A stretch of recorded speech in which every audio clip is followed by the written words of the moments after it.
You're here at my good school. Things here are so cool. Together we learn, together we create, together we meditate.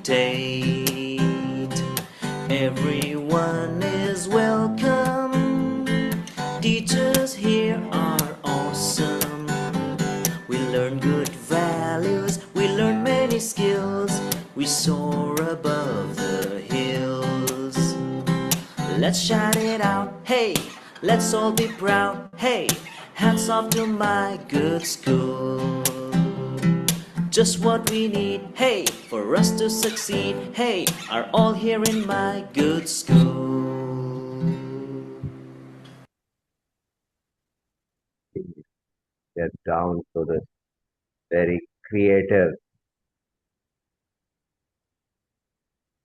section.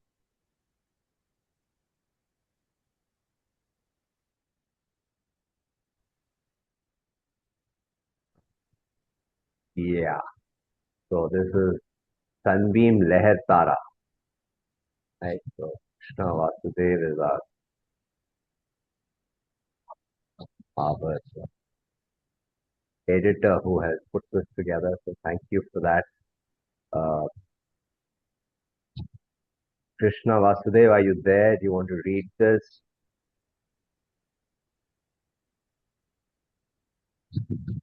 Manisha, I can't see the Zoom piece now for some reason. So you'll have to just see who's willing to read and then just get them to read, right? I'll do that, sir. Yeah.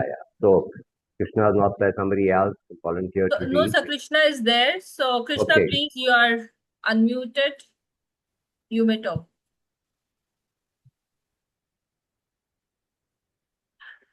And 1+ CPH, please rename yourself with your and school's name. Okay. Krishna, please read your write-up.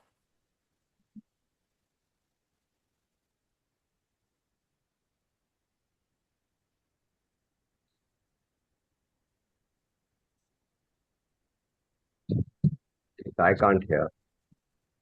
Yeah, even I. He's unmuted, but I don't know. Okay, then somebody else. Maisha, Yes, ma'am. please read. Okay, ma'am. In today's session, Brenda ma'am read in hilarious chapter from Gerald Durrell.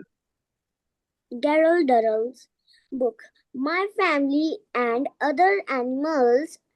The story was about his overconfident brother, Larry, who busted that hunting birds was ridiculously simple. However, when he actually tried it, he ended up falling into a muddy irrigation, getting shocked and accidentally catching a fire in the The roaring bedroom fireplace. Okay, thank you. Need Thank you, somebody sir. else to volunteer, please. That's a very, very good attempt. Somebody Just else. one request to everyone. Please rename yourself.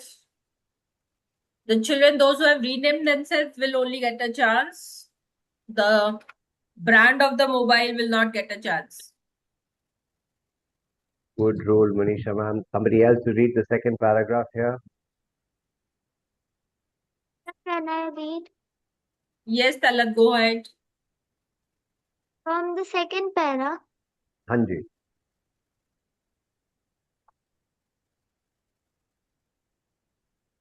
Where the arrow is. What I loved most.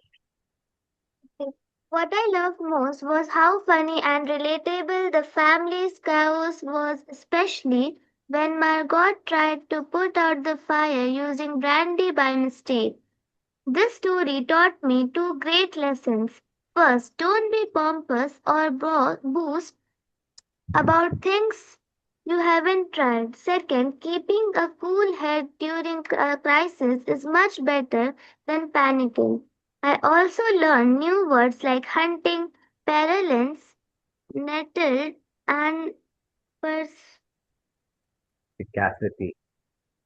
perspicity. I really enjoyed the session and look forward to reading more of Corfu trilogy. That's good one, Brinda, because it sort of summarizes what happened last time, and very impressed with uh, the lessons that have been taken away.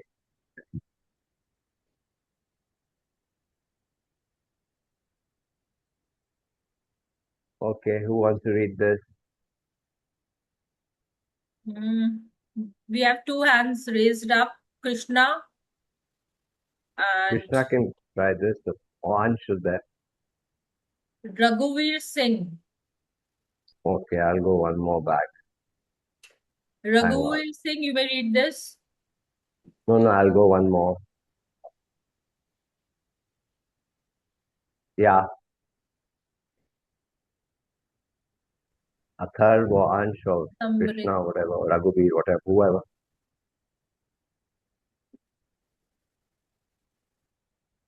Yes, Amriti, you may.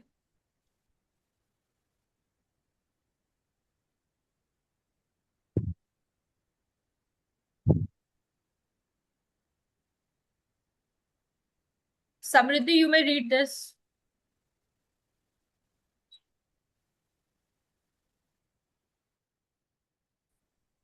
There may be some network error.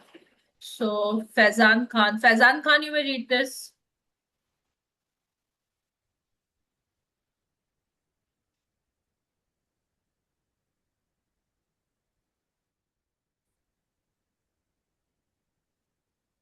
No, I can't hear. Faizan Khan, you are unmuted. You may read, please.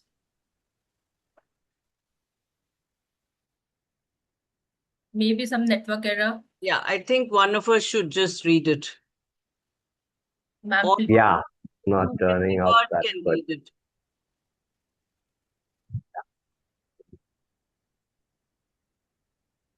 Okay. I want to read, says Isha.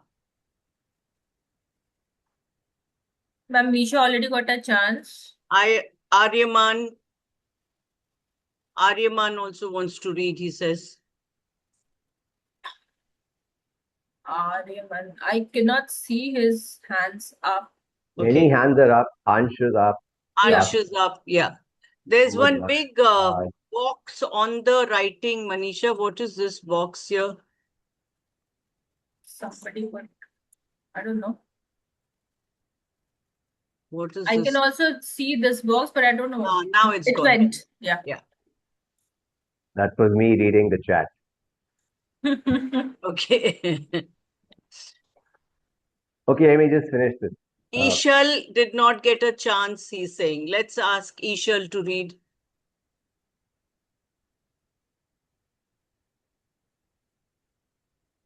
I think we need to just read and carry on. It's taking a lot of time. Yeah. So I just wanted to read this. Okay, let me read it. My journey with the good school has been inspiring and full of valuable learning experiences. It has taught me the importance of kindness, respect, responsibility, teamwork, and leadership.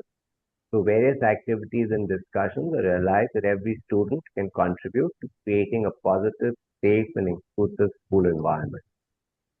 I'm especially grateful to Brinda ma'am for her constant guidance, encouragement, and support throughout this journey. Her motivation inspired me to participate actively, believing in myself, and develop important life skills. She encouraged us to work together, think positively, and always strive to become better individuals.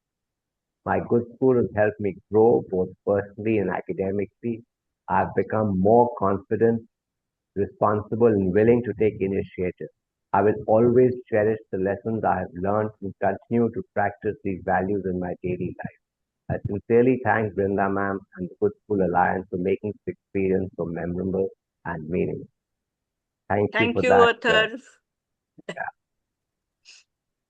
So let me just, in the interest of time, I just want to go to this because this is, I'm just showing you that this is another way that you can actually send your uh, reflection, right? Just simply written by Dia on her notebook and taken picture and sent. So is Dia there? Does Dia want to read? So which Dia, name you have mentioned? Dia Joshi, Dia which is Joshi. PYDS. Is she here? Please raise your hand. Maybe in the in the PYDS side, they may be seeing it in all together. So somebody else quickly, if they can start to read, otherwise I'll read. Samriddhi, you may read. I've unmuted you. The Woodcock Winter, My Family and Other Animals by Brindama. In this session, I learned the adventure on a beautiful island, and also I learned that curiosity and love helps us discover many new things and appreciate all living things. This way of looking at nature, and I enjoyed every part of it. Joshi, 8A. Yeah. Dia Joshi, Dia 8A Joshi. from PYDS. And I just feel somebody who's done something a little also very creatively. So I just want to quickly do that.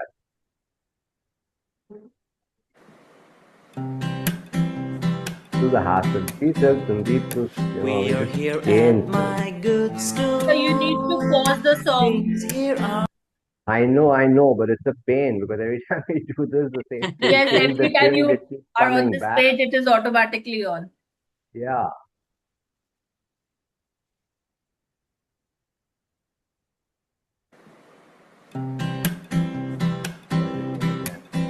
So you can we are reshare here and at my the good school.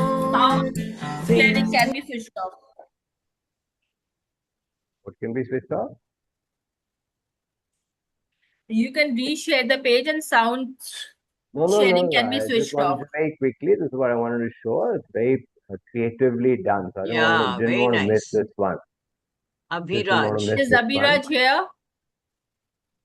This is Sunbeam Varuna. Varuna. Hmm. Abhiraj Yeah. from Sunbeam Varuna. Sunbeam Varuna. And such good handwriting. If that's Yeah. written, or is it I a think it is AI generated, but it's a I have to font that is used. reconfirm. Yeah. It's too consistent to be actual Yes. writing. True. Too good. Sunbeam Varuna. Okay, anybody else? Samriddhi, we could hear you loud and clear. Go for it. Akansha Rai, you may read this.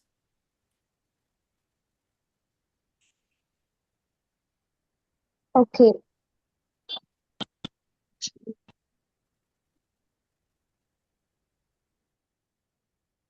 Yes, beta, please read.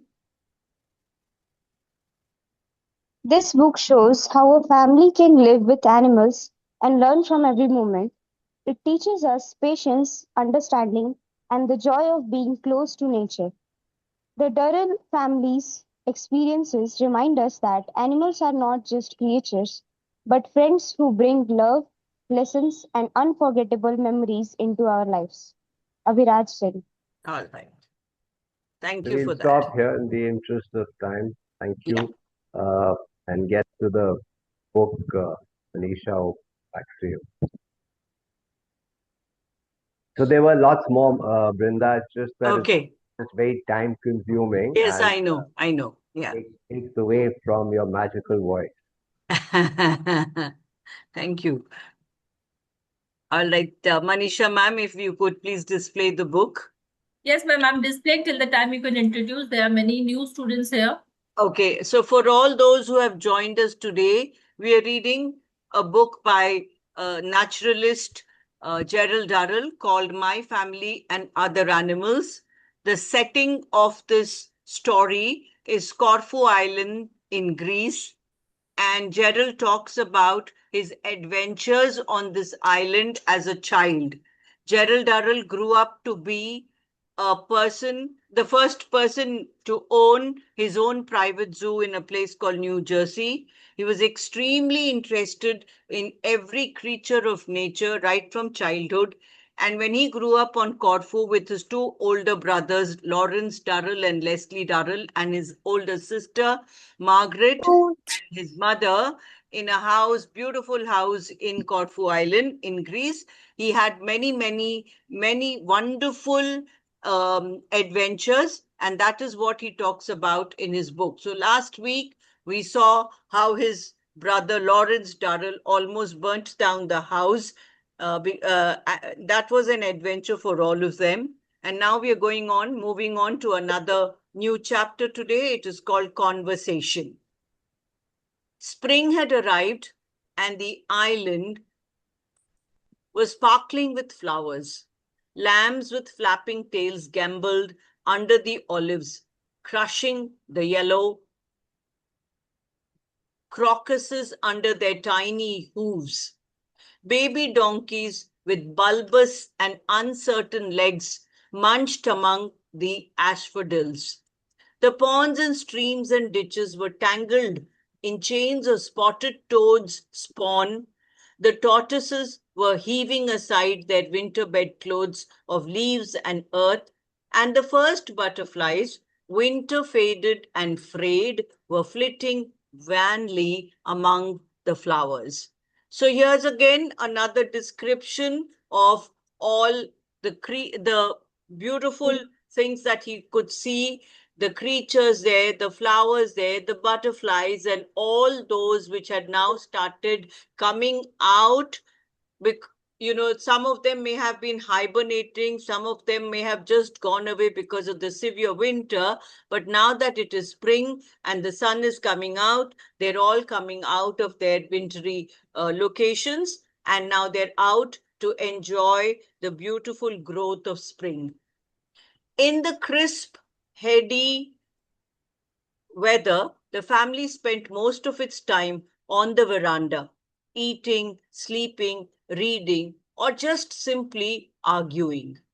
It was here once a week that we used to congregate to read our mail, which Spyro, yes, ma'am, please turn the page, which Spyro had brought out to us. The bulk of it consisted of gun catalogues for Leslie, fashion magazines for Margot, and animal journals for myself. Larry's post generally contained books and interminable letters from authors, artists, and musicians about authors, artists, and musicians. Mother's contained a wedge of mail from various relatives, sprinkled with a few seed catalogues. As we browsed, we would frequently pass remarks to one another or read bits aloud. This was not done with any motive of sociability, for no other member of the family would listen anyway, but merely because we seemed unable to extract the full flavor of our letters and magazines unless they were shared. Occasionally, however, an item of news would be sufficiently startling to rivet the family's attention on it. And this happened one day in spring when the sky was like blue glass and we sat in the dappled shade of the vine, devouring our mail. Oh, this is nice. Look, organdy with puffed sleeves. I think I would prefer it in velvet, though, or maybe a brocade top with a flared skirt. Now that's nice. It would look good with long white gloves and one of those sort of summery hats, wouldn't it? So that's Margot looking at the clothes in the fashion magazines and talking about it. A pause. The faint sound of Lucretia. Ma'am, please go back. No, you went too much behind. One more page, please. One more. Right. A pause, the faint sound of Lucretia moaning in the dining room, mingled with the rustle of paper. Roger yawned loudly, followed in succession by Puke and Whittle. God, what a beauty! Just look at her. Telescopic sight, bolt action. What a beaut! 150. Not really expensive, I suppose. Now this is good value. Let's see. Double barreled choke. Yes. I suppose one really needs something a bit heavier for ducks. So that is Leslie talking about the gun that he has seen in the catalogue. Roger scratched his ears in turn, twisting his head on one side, a look of bliss on his face, groaning gently with pleasure. Whittle lay down and closed his eyes.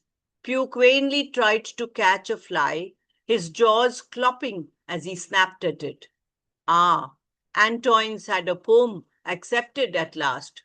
Real talent there, if he can only dig down to it. Varlane's starting a printing press in a stable. Pah! Limited editions of his own works. Oh God! George Bullock's trying his hand at portraits. Portraits, I ask you. He couldn't paint a candlestick. Good book here. You should read, Mother. The Elizabethan Dramatist. A wonderful piece of work. Some fine stuff in it. So that is Lawrence Durrell talking about the news that he received in his mail about various artists as well as authors. Roger worked his way over his hindquarters in search of a flea, using his front teeth like a pair of hair clippers, snuffling noisily to himself. Whittle twitched his legs and tail minutely, his ginger eyebrows going up and down in astonishment at his own dream. Puke lay down and pretended to be asleep, keeping an eye cocked for the fly to settle. Aunt Mabel's moved to Sussex. She says Henry's passed all his exams and is going into a bank. At least I think it's a bank. Her writing really is awful, in spite of that expensive education she's always boasting about. Uncle Stephen's broken his leg, poor old dear, and done something to his bladder. Oh no, I see. Really, this writing, he broke his leg falling off a ladder. You'd think he'd have more sense than to go up a ladder at his age. Ridiculous. Tom is married, one of the Garnet girls. So that's Mother sharing what the contents of the letters that she has received and the news of the family. Mother always left until the last a fat letter addressed in large, firm, well-rounded handwriting, which was the monthly installment from great aunt Hermione. Her letters invariably created an indignant uproar among the family. So we all put aside our mail and concentrated when Mother, with a sigh of resignation, unfurled the 20-odd pages, settled herself comfortably, and began to read. She says that the doctors don't hold out much hope for her, observed Mother. They haven't held out any hope for her for the last 40 years, and she's still as strong as an ox, said Larry. She says she always thought it a little peculiar of us, rushing off to Greece like that. But they have just had a bad winter, and she thinks that perhaps it was wise of us to choose such a salubrious climate. Salubrious? What a word to use! Oh, heavens! Oh, no! Oh, Lord! What is the matter? She says she wants to come and stay. The doctors have advised a warm climate. No, I refuse. I couldn't bear it, shouted Larry, leaping to his feet. It's bad enough being shown Lucretia's gums every morning without having great Aunt Hermione dying by inches all over the place. You'll have to put her off, Mother. Tell her there is no room. But I can't, dear. I told her in the last letter what a big villa we had. She has probably forgotten, said Leslie, hopefully. She hasn't. She mentions it here. Where is it? Oh, yes, here you are. As you now seem able to afford such an extensive establishment, I'm sure, Louis dear, that you would not begrudge a small corner to an old woman who has not much longer to live. There you are. What on earth can we do? Write and tell her we've got an epidemic of smallpox raging out here, and send her a photograph of Margot's acne, suggested Larry. Don't be silly, dear. Besides, I told her how healthy it is here. Really, mother, you are impossible, exclaimed Larry angrily. I was looking forward to a nice, quiet summer's work with just a few select friends, and now we are going to be invaded by that evil old camel smelling of mothballs and singing hymns in the lavatory. Really, dear, you do exaggerate, and I don't know why you have to bring lavatories into it. I've never heard her sing hymns anywhere. She does nothing else but sing hymns, lead kindly light, while everyone queues on the landing. Well, anyway, we've got to think of a good excuse. I can't write and tell her we don't want her because she sings hymns. Why not? Don't be unreasonable, dear. After all, she is a relation. What on earth's that got to do with it? Why should we have to fawn all over the old hag because she's a relation? When the really sensible thing to do would be to burn her at the stake. She is not as bad as that, protested mother half-heartedly.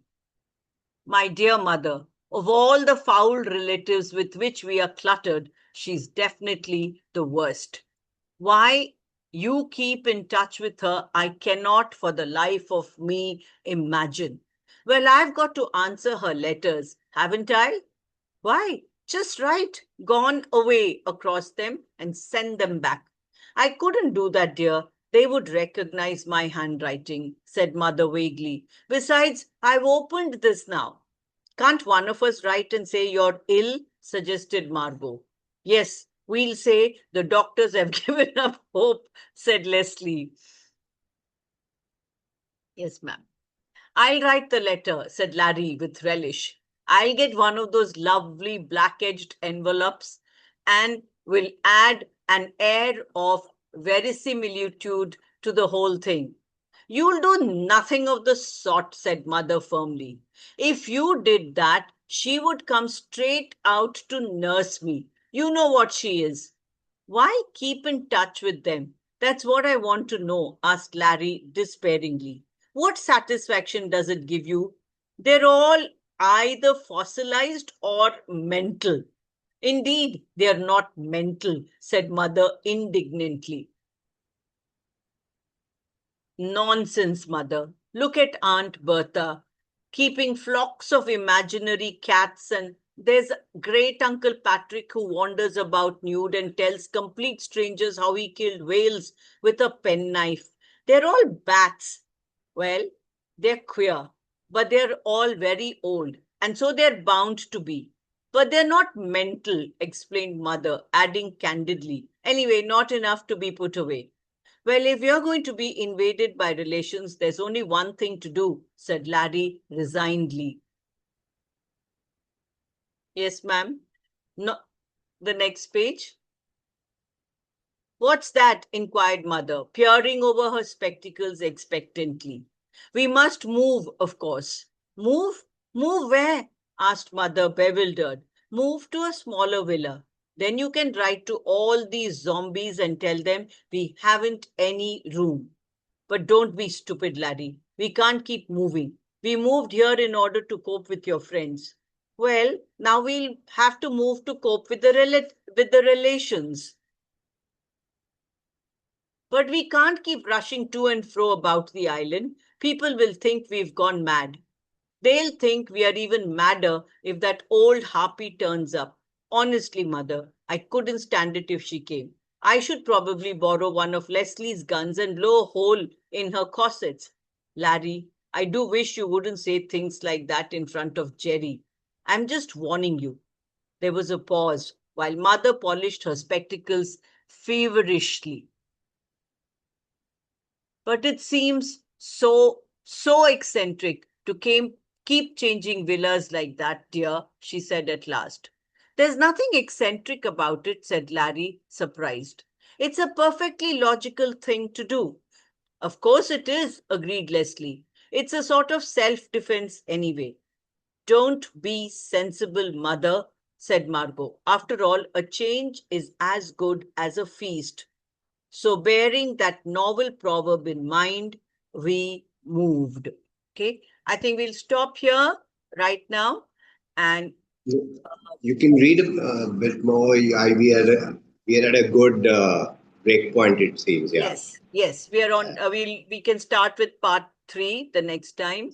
So I just want to tell all of you who have joined here, we saw a very light moment in the family, sharing news about certain eccentric people in their family and various reactions from all these members of the family. We don't have to go or delve into all the meanings and things right now. It is enough for us to know that they were going to move house once again, this time to a smaller place, because they did not want this painful old relative to come there. And so mother again, good naturedly, she gives in to all the funny demands of her family. Earlier, because her son Larry's friends were coming and they needed a lot of space in the house, they moved from the Rose Villa and came from the strawberry pink villa and came to this other villa in which they stayed in a bigger house. And now again they are forced to move to a small house, and that's where the part 2 ends. And we will start part 3 in the next week on next Sunday. And there is a quotation over here. We'll start with that in the next week. So is there anyone who wants to share something quickly before Jugjiv sir starts with the next segment? I'm also very happy to see so many of you listening carefully and writing your reflections. That shows that whatever we are reading is being heard and is being pondered upon also. Yes, Talat, your hand is raised. Would you want to say something? Okay. Jeez. Yes, Ankit. Is that Ankit's hand that is raised? Do you want to speak? Is Misha's hand? Okay. Misha, Maisha. Yeah, Correct please. me how your pronunciation is, how you pronounce your name. You want to speak, Misha? I don't know whether it's by mistake. All right. So it was wonderful to read all those reflections and to see the illustrations on some of them. And we would like to keep receiving feedback from all of you who have attended the session. Yes, there is a meaning somebody has found out and written over here about a particular word there. That's good. There's another hand raised, the same hand again. So if you want to speak, Misha, please speak. So a few of them are asking the meaning of eccentric.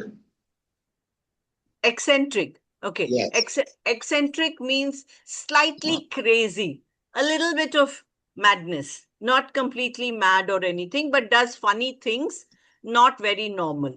Okay, that's the general meaning of eccentric. Okay.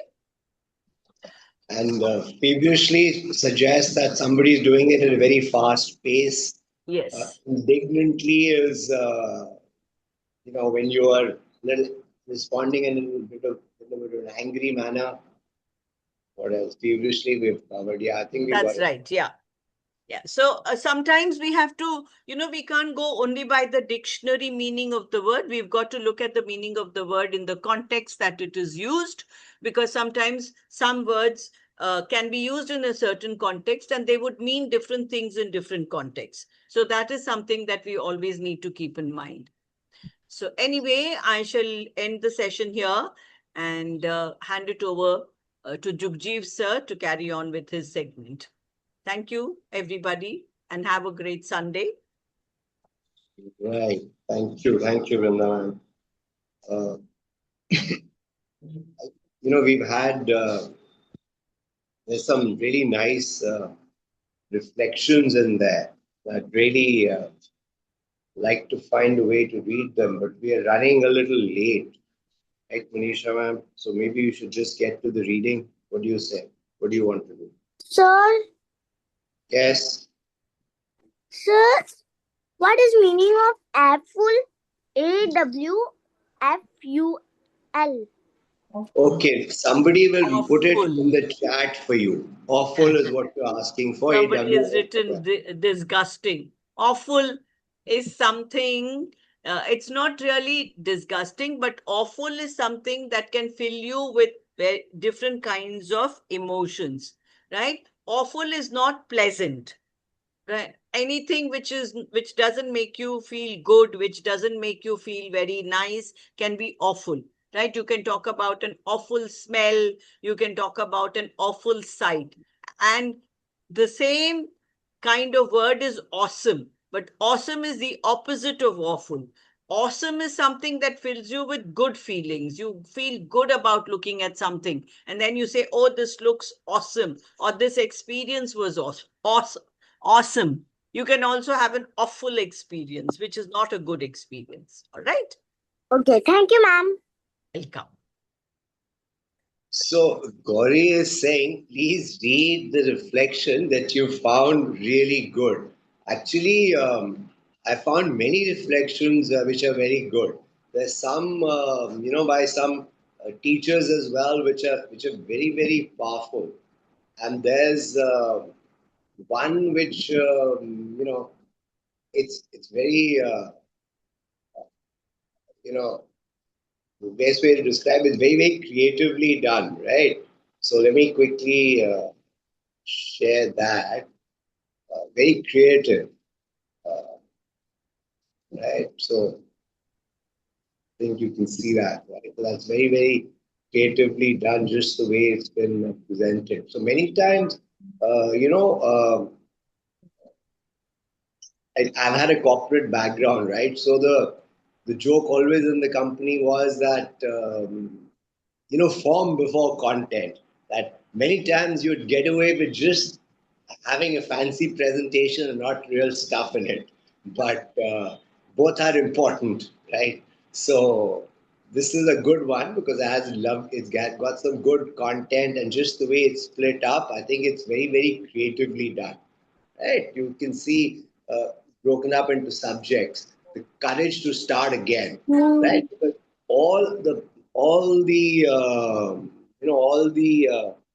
stories we've been reading in the book, what you're looking for in the library, is really about the courage to start again. People are in a rut, and they're somehow they get inspired by the book, by the people they meet, and if you ask me, the key thing is that uh, they're just looking at things differently versus how they were looking at earlier. And that's a very, very key lesson that you take away from this book. Actually, if you start looking at things differently, they appear different, and you can take different people have taken different actions and started to make changes in their lives. And so this is very well done this way. Happiness is a little thing. Art is for everyone. Failure is not the end.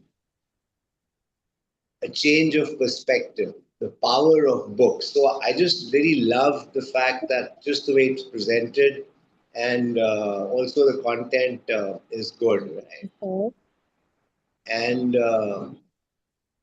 there's there's also one. I mean, all are good, as I said earlier, but something that really made me think about. We're here at my good school. Aisha, you I know. request you not to speak in between. We gave you a chance before. Right. So this is a lovely post by Sneha. And this must be our Sneha only, right, Manisha? Yes, sir. Yeah, yeah. So this is a, it's a, and let me add, is Sneha there? I don't think so. Okay, so let me just, many people want to read. So anybody, quickly, Manisha, anybody, just, Let me see. So allow me to just 1 minute, sir. yeah. Ishika, please read this. Ishika Singh. Yeah, Yes, ma'am. please read. My good school session made me reflect on how life, much like nature, is constantly changing. While listening to My Family and Other Animals by Brinda ma'am, especially the chapter Woodcock Winter, this description of winter is in Corfu, changing weather and its impact on the landscape reminded me that change is a natural part of life. Just as nature adapts to every season, we also go through different phases which shape who we become. It made me realize that every phase, whether comfortable or uncertain, has something valuable to teach us. Reading What You're Looking For is in the Library, read by Jugjiv Singh, also made me reflect on my own aspirations. As my teenage years are about to end, I often feel unsure about many things. Sometimes I worry that I should already know exactly what I want to do or where I am heading. Thinking too much about the future often makes me anxious. However, the reading reminded me that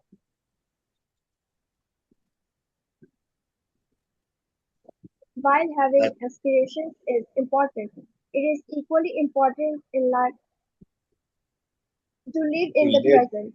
The future, the future is built through the practices we make today. I'm nurture sorry, sir, today. for some. There are some issues of network going on, so the screen is getting blurred. Yeah, yeah, no problem. So, however, the reading reminded me that while having aspirations is important, it is equally important to live in the present.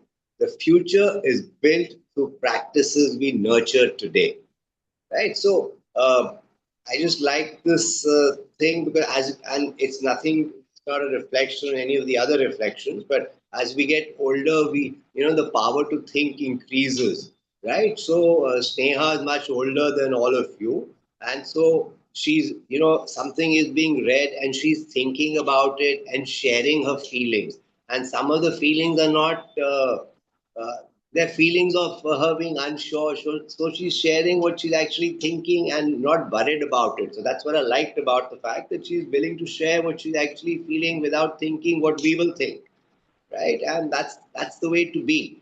You have to not worry about other people, right? And also, the points that she made about thinking about the future, all these things, everything makes us anxious, right?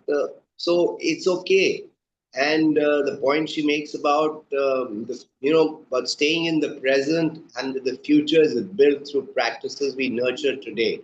So I just thought they were very powerful words, and I just liked the fact that she shared what she was feeling, very, very openly with us. So that's what I really liked about it. But as I said earlier, I enjoyed all the reflections, and even that's why I showed the PYDS ones to you as well, because that's an easy way to do this, right? You just write it down and do it, and then you saw some very, very, very, very innovative ways to also do this. So I encourage you to continue to get better at this. So Manisha, I'm ready to start while you're loading the book.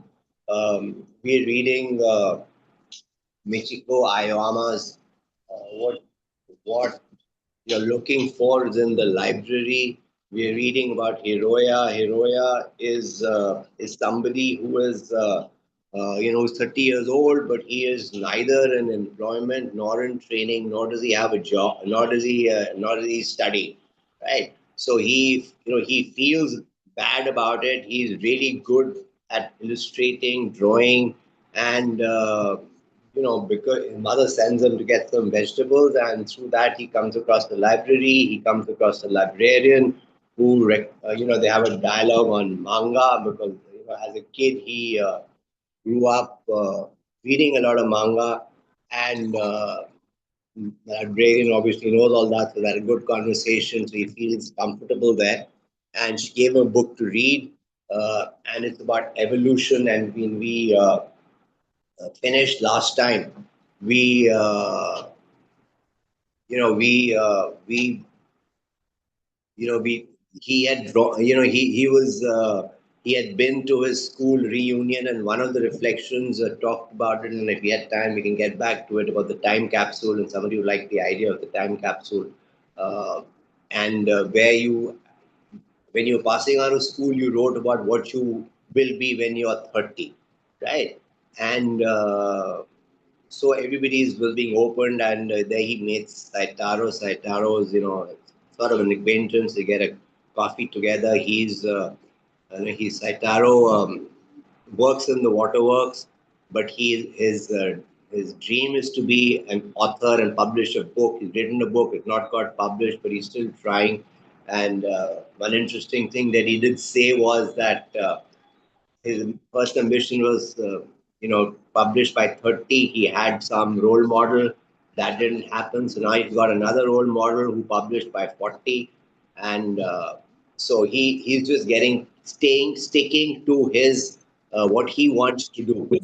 When he goes to school, some of the folks over there, look down upon him, and, basically, suggest to him that he's not doing well in life, but he is not worried about proving them wrong. He wants to do it for himself, and that's how you should be, right? You need to do this for yourself and be motivated internally. So he is motivated internally, and so I think slowly all these things are starting to make an impact on Hiroya.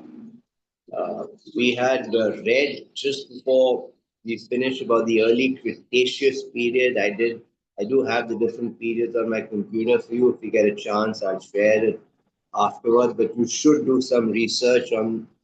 It's very interesting. The history of humankind, the history of Earth, and the early Cretaceous period that was referred to was 145 million years ago. Okay. So let's start reading. I remember the piece of paper stuck between the pages,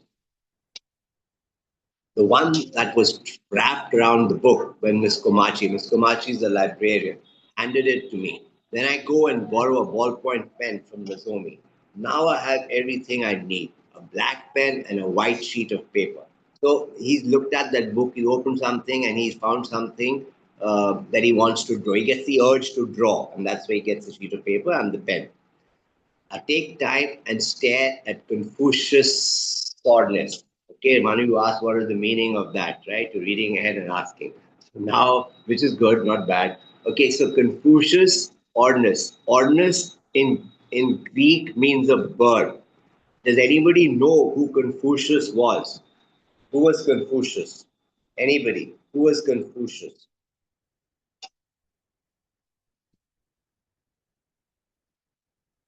Okay, who was Confucius?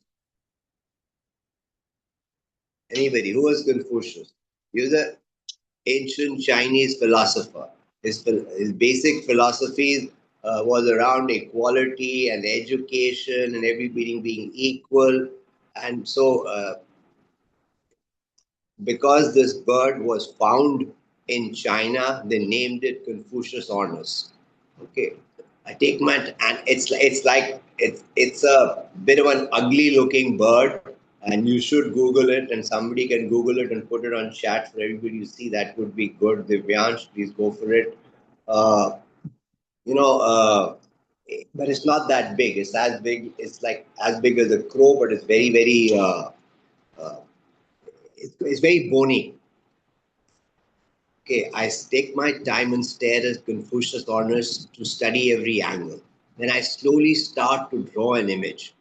Time melts away. Okay, when does time melt away? Can anybody tell me when does time melt away? When does time melt away? Anybody? When does time melt away? Not when you. I mean, when you're laughing like that and putting this thing Moto G5, it's not melting away. You're wasting your time and hours. Time melts away when time melts away when he starts to draw an image. When you start to Draw an image. well, What this means is when you try doing something like which you're interested in, if you're completely focused on something, you never exactly, time. exactly. Exactly. That's somebody's put as you enter a state of deep psychological flow during creative focus. Well, that's Yes. clearly coming out from Google or whatever, but that's fine. We must use all the resources we have to understand things.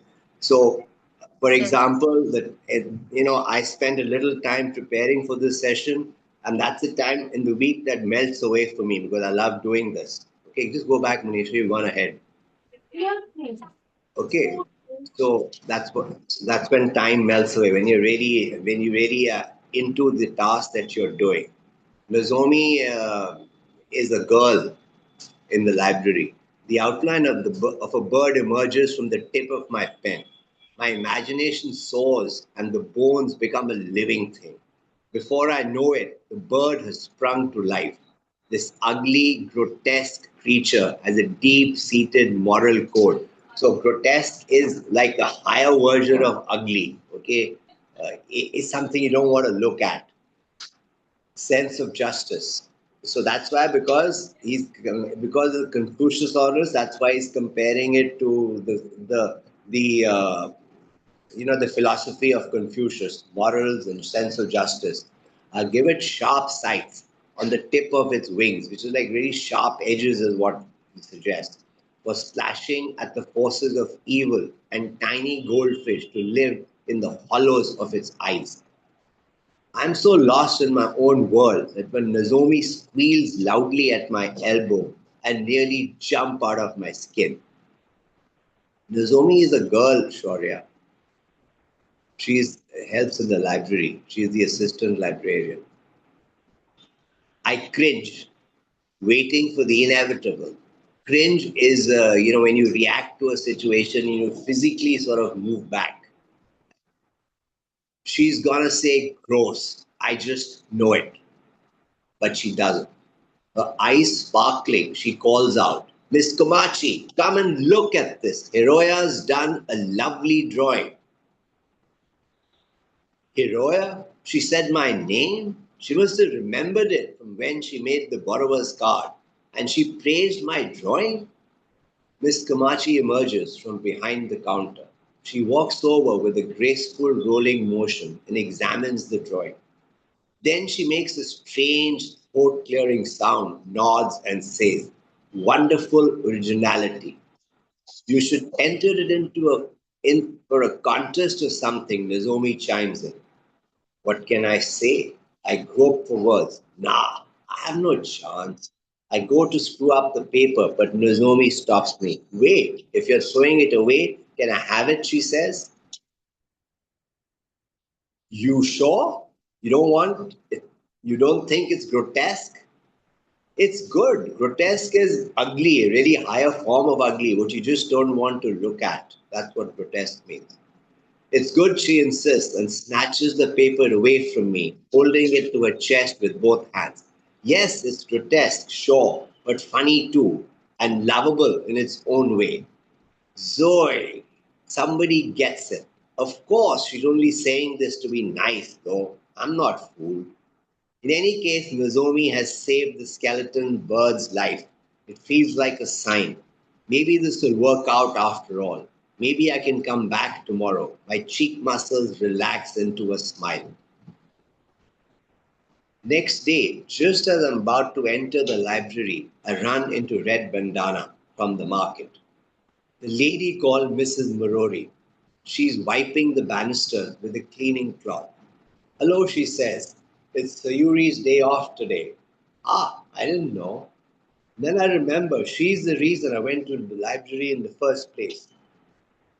You called her Sayuri that time, so I thought she was a girl. Miss Maroi laughs loudly. For someone my age, which is 62, she says, Sayuri is young. She's only 47, you know. 47? That's young. I'm 30, but I already feel old.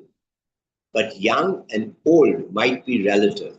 Age doesn't seem relevant to Miss Komachi. Somehow, she is just a person, which is a pretty obvious thing to say, I suppose. So, do you like manga? Manga? Miss Marori suddenly yells, making me jump and laughs again. I love manga, the ultimate creature. She's right about that. Manga is not much to look at, but he's the ultimate creature. He can endure extreme cold and scorching heat, eat anything as a source of energy, and he can teleport. Right? So, manga is from one of the mangas, and that same person has written Doraemon, but Hiroya finds manga is better, and so he came across manga because Miss Komachi had made that in felt for the lady and given it to her. Okay. Teleport. Does anybody know what teleport means? What is teleport? What is teleport? Anybody? What is teleport?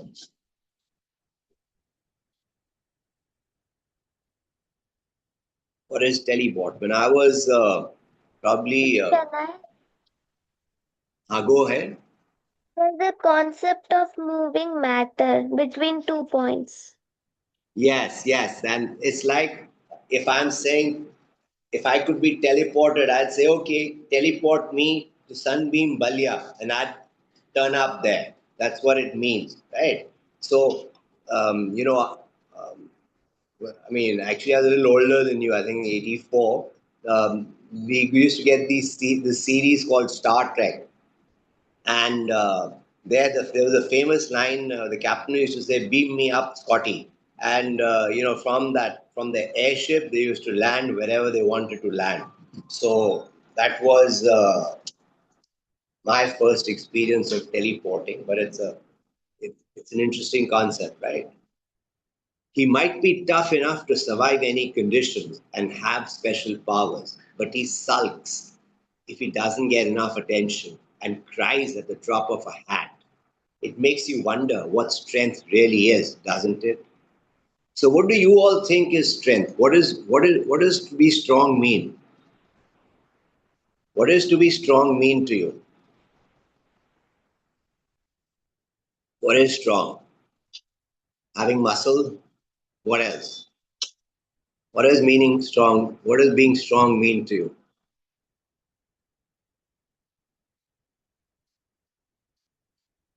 What is your concept of strong? Having the courage to defeat any uh, problem. Yeah, I mean, I can relate with that. Yeah, the courage to overcome all kinds of challenges, that's strong, right? So this is not in a physical sense only, but also mentally tough, as Bharti writes. Yes, and so that's what will help you overcome challenges, handle difficulties. So it's not only about a physical thing, it's also about a mental thing. And one thing I'll tell you about the mental thing, just like the physical thing, right? You build muscle by, let's say, running or lifting weights, or doing certain exercises to build those muscles. Your brain is exactly like that. You have to build the muscle. Okay, so that's how you become strong.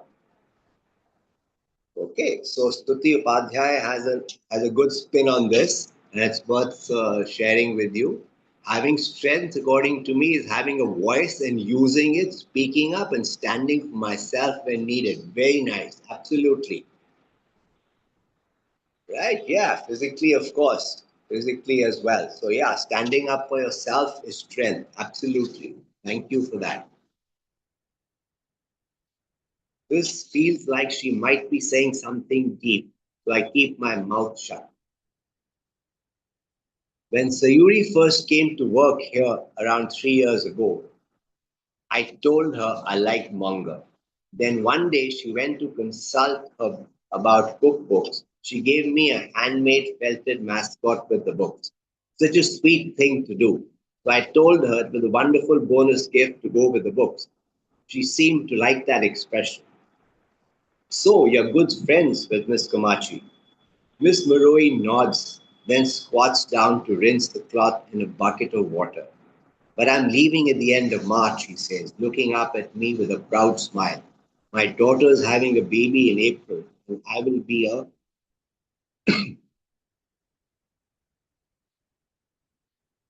grandma. I'm quitting so I can help her out for a while.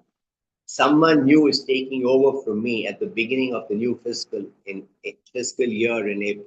Right? So Japan, they follow the same fiscal year, right? Fiscal year is for tax purposes. What happens? Like in India also everything works, the government works April to March, right? Apparently, work contracts at the community house are awarded for a year at a time, but can be renewed if both sides agree. I'm only here for another month, but I'll see you around, she says, picking up the bucket to leave. When I enter the library, Nozomi welcomes me with a grin. There is no sign of Miss Komachi, as Miss Miroi had said, but Evolution, a visual record, that's the book that Sayuri had recommended for her, is on top of the reference counter with a rubber band around it, obviously left for me in case I come in again. Like yesterday, it's quiet with a few people around, and I have the reading table all to myself when I sit down and open the book. Am I reading too fast for you, or is it okay? Is it too fast, or is it okay?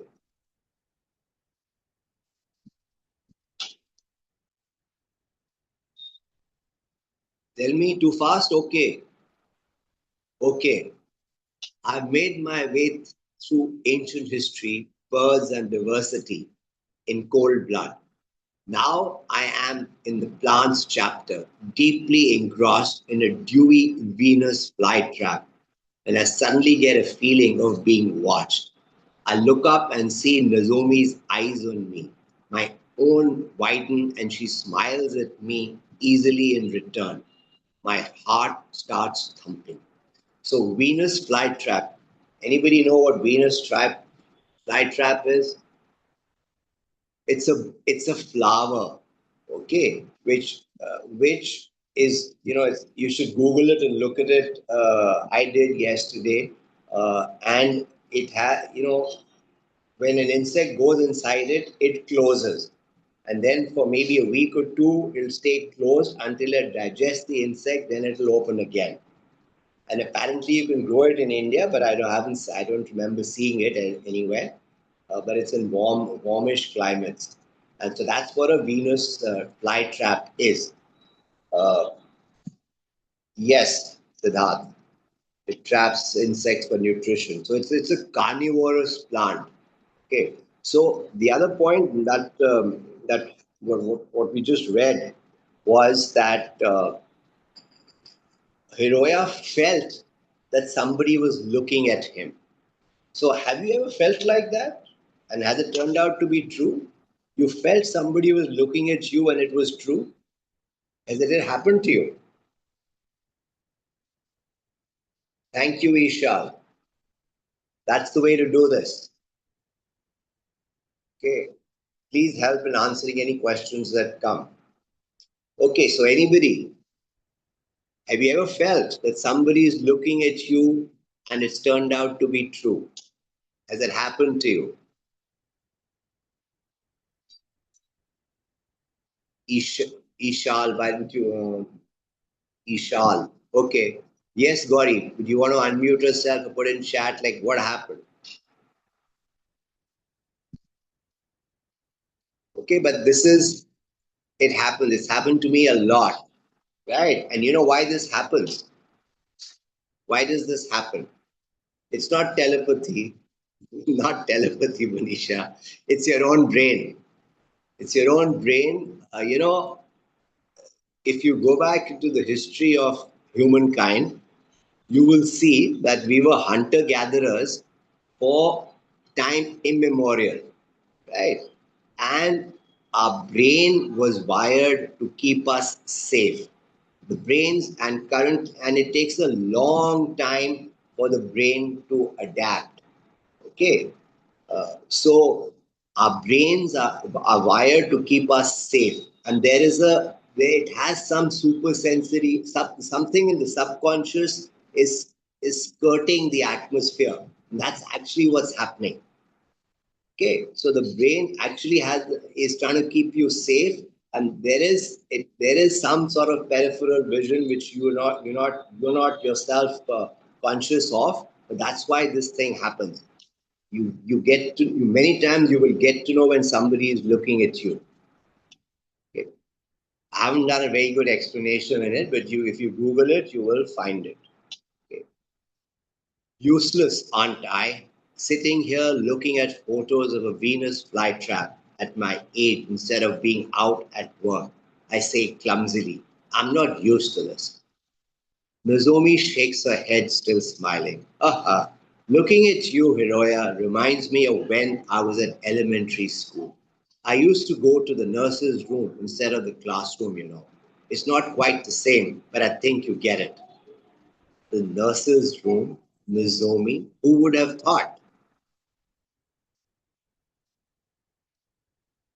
Miss Komachi used to be the special needs teacher at the school next door where I went to school. There was a period when I couldn't enter the classroom, so I used to go to the nurse's room instead every day. Now she mentions it, I remember Nozomi referring once to Miss Komachi as her teacher. I thought it was because she was teaching Nozomi how to be a librarian, but in fact, she was Nozomi's teacher from elementary school. Why couldn't you get into the classroom? Nozomi laughs. I guess I couldn't be like everybody else. I could say the same about me, but it's not something I can talk about casually, so instead I just nod. I was afraid of loud voices, but kids that age are always loud, aren't they? Laughing and shouting randomly. If the teacher told the other kids off, I felt like I was to blame too, and I was always on edge. Kids pick up on that kind of thing. They can sense when someone's different or delicate. It wasn't that I was actually bullied so much as sort of ignored. I began to feel like I had no right to be in the classroom. I can see from the way she says this in a brittle, bright tone what a tough time she had. A brittle is something that breaks easily, right? So just as I was talking of Sneha and sharing what she was feeling, and not so feelings are not exactly robust feelings. They're not about strength. They're about showing a weakness, right? And here is Naomi so casually talking about what she's felt, and Hiroya's on the other side, right? He's not able to share this, and all of us are different, and we go through our own journeys, and this is what ends up happening. But if you can share what you're going through, it will only help you. Okay, let's see.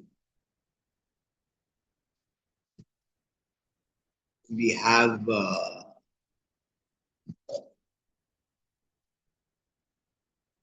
Sir, there was a day when I was in the market shopping for something and I felt somebody is looking at me and it turned out to be true. Yeah, it happens a lot in places like markets, in public places, and yeah, this sort of thing happens a lot.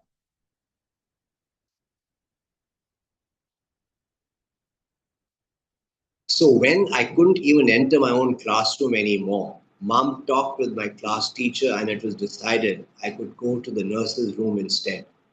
The first time I visited Miss Komachi, happened to say something that really made a difference to me.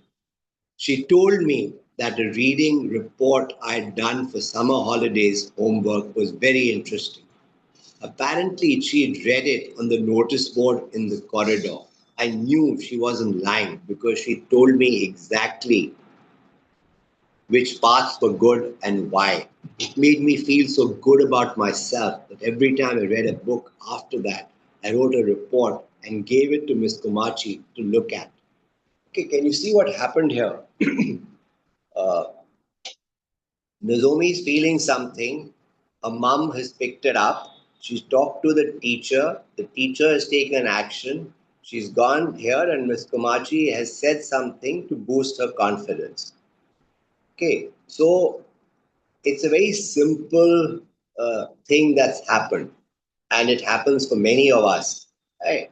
But when it doesn't happen, and you'll see going forward, this didn't happen for Hiroya, and that's why he ran into trouble, right? But if you're feeling something, please do. If you're having trouble, please do share with people, right? This is the power of the fact that somebody else comes to know they can take appropriate action, and you will get saved from what is called childhood trauma. I don't want to scare you with all these words, but it's important to resolve all your difficult feelings that you're feeling when you're young. It's good to resolve. So talk to your parents, talk to your teacher, talk to whoever you can, and sort it out. Otherwise, there are always remnants which are left when you grow up. Okay.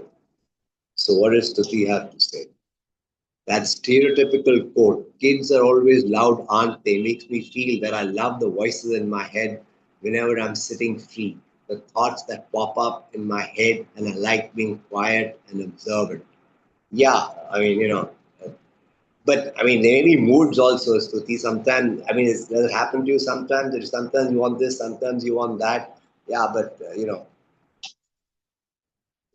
kids can be loud, right? And it all boils down to certain parts of the brain which are not fully developed, and so it's a natural thing. It's a natural thing. It's going to happen, but we like different things. So yeah.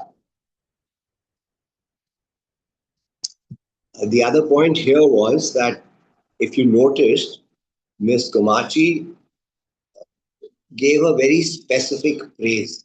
It wasn't generic, right? And that's how she realized that Ms. Komachi knew what she was talking about.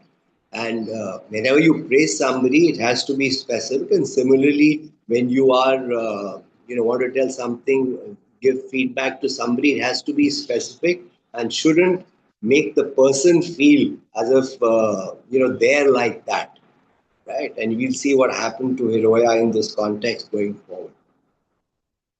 Nozomi pauses and looks at the shelves of books around her. Over time, I gradually got my confidence back to return to the classroom. When I went to high school, Miss Komachi started working here as a librarian. So when I finished school, I asked her for advice about becoming one myself. She recommended that I work here as a library assistant. Library assistant? Yes, if you take a library assistant short training course, as I did, then you work for 3 years, you can qualify for the librarian training course. So you need 3 years experience as an assistant librarian first. Yes, if you are a high school graduate, you can also go to university to study, but my family can't afford it because I wanted to work in a library straight away. Besides, I wanted to work in a library straight away.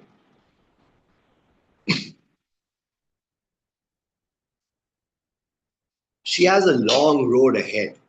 Becoming a librarian is harder than I thought. You're lucky, though, that you knew what you wanted to do at such a young age and you started on a path straight away. But you're the same, aren't you, Hiroya? You went to design school straight from high school. Yeah, but nobody likes my work. My drawings are too dark and creepy. So some of you, in later years of school may, may know what you want to do when you grow up, right? You want to become a doctor, engineer, or whatever. You want to run your business or whatever. You may know. Some of you may not know. So, I mean, is it important to know when you finish school what you're going to do when you're growing up? Not important. What do you all think? What do you all think?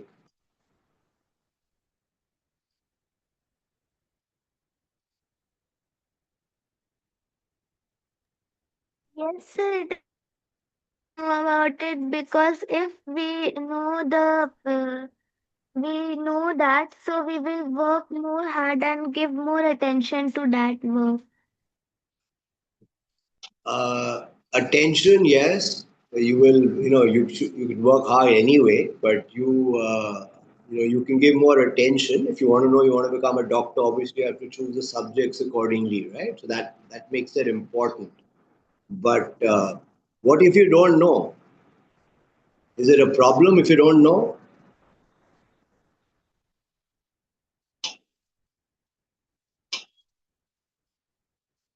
Is it a problem if you don't know when you're finishing school what you want to become?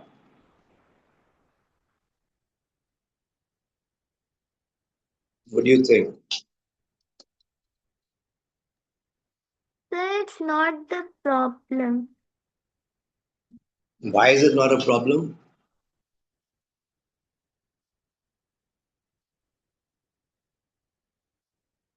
Why do you think it's not a problem?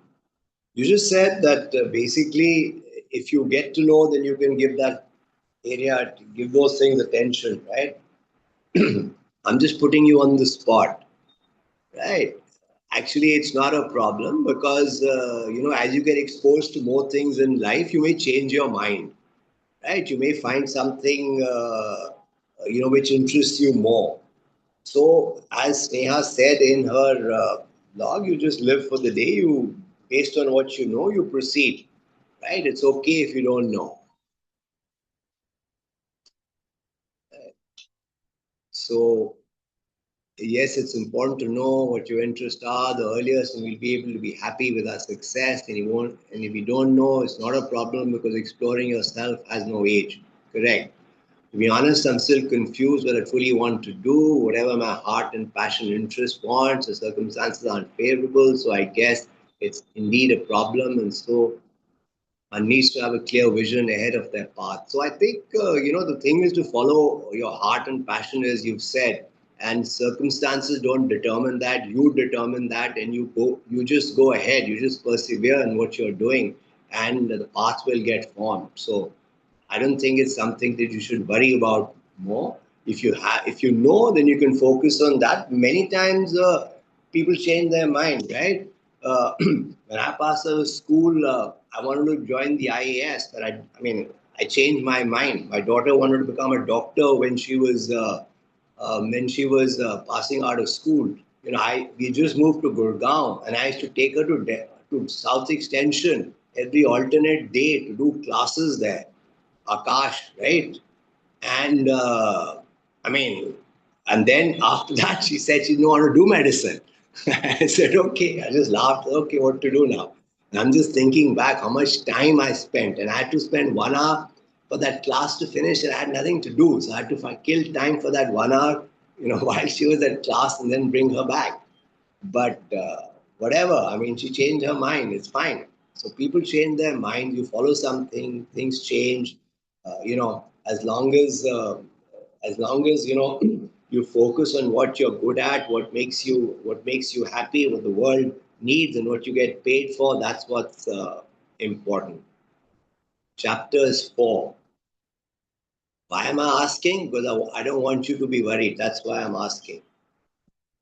What I was asking was whether, if you don't know what you're going to become after school, is it something to worry about, or is it okay? And my my take on that is it's okay. Don't worry about it. Okay.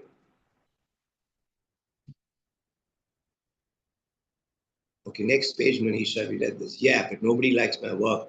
Drawings are creepy. Nozomi's head suddenly tips to one side, a bit like the way Miss Komachi does. She mumbles, rolling her eyes around as if thinking something over. Suddenly she turns to me and cries, "Sweet and sour pork." What? What do you think about pineapple in sweet and sour pork? I stare at her in confusion. Red-faced, she begins explaining. A lot of people don't like it, do they? But they can't stand pineapple in sweet and sour pork. But it never disappears, does it? Why is that? I don't know. Why doesn't it? Because the people who like pineapple in sweet and sour pork may be in a minority, but they don't just like it, they're crazy about it. It's a question of passion. The majority may not accept something, but as long as there are some who do, the existence of that thing, whatever it may be, is protected. I like it, she adds. Pineapple and sweet and sour pork, that is, and the picture you drew. So, I can't help sharing with you. Sweet and sour was a very, when we were small, or when I was small, uh, sweet and sour was a very typical dish you ordered in Chinese restaurants when we went to eat Chinese. And Chinese used to be the only option those days, to go out, besides Indian, of course. Uh, and so sweet and sour was a very common thing. Then I started to work and I traveled a lot to China.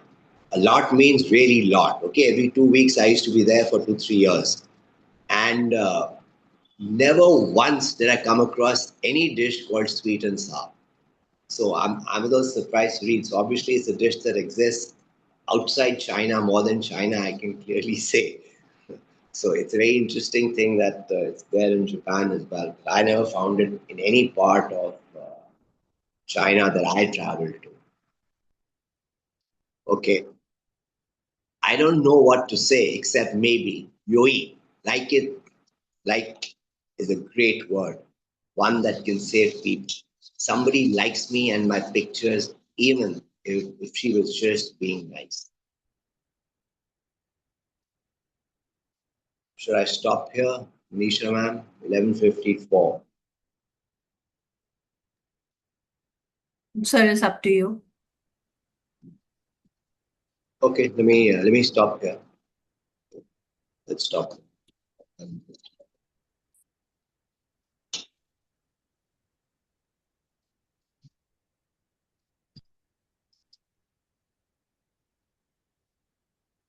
Stop. So over to you, Manisha.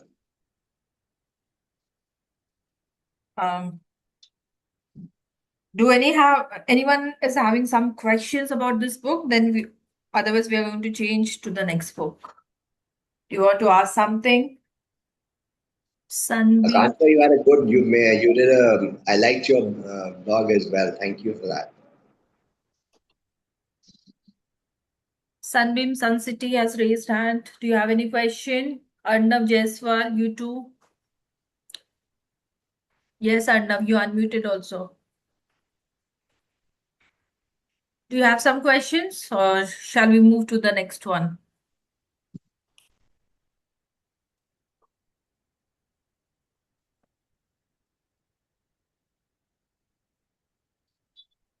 Go ahead, Manisha.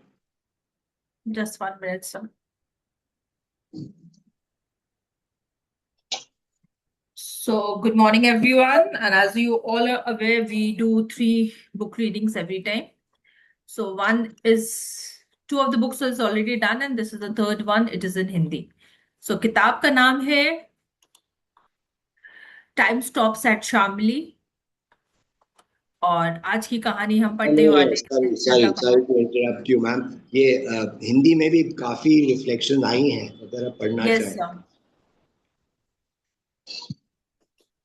Sir एक दिन हम reflections का ही पूरा चाहे वो दिन कर लेते हैं और एक बुक रीडिंग कम वो भी सही है क्योंकि बहुत आ रही हैं और अच्छी आ रही हैं। हाँ जी हिंदी में भी मैंने पढ़ी, अच्छी है। So do you want to go show them the reflections first? नहीं आप you decide. I was just pointing it out to you, nothing else. Sunbeam Sun City आपने बहुत देर से हाथ उठाया हुआ है, कुछ आपको बोलना है? आपको ऑलरेडी मैंने अनम्यूट कर दिया है।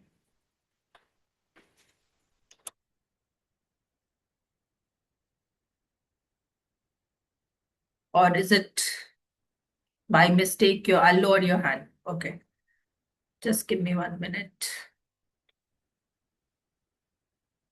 सुप्रभात, yes, सुप्रभात to everyone.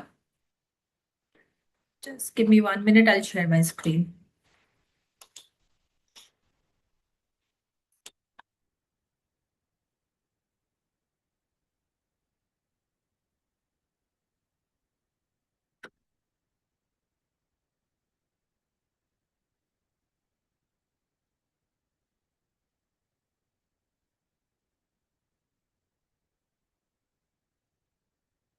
The screen visible?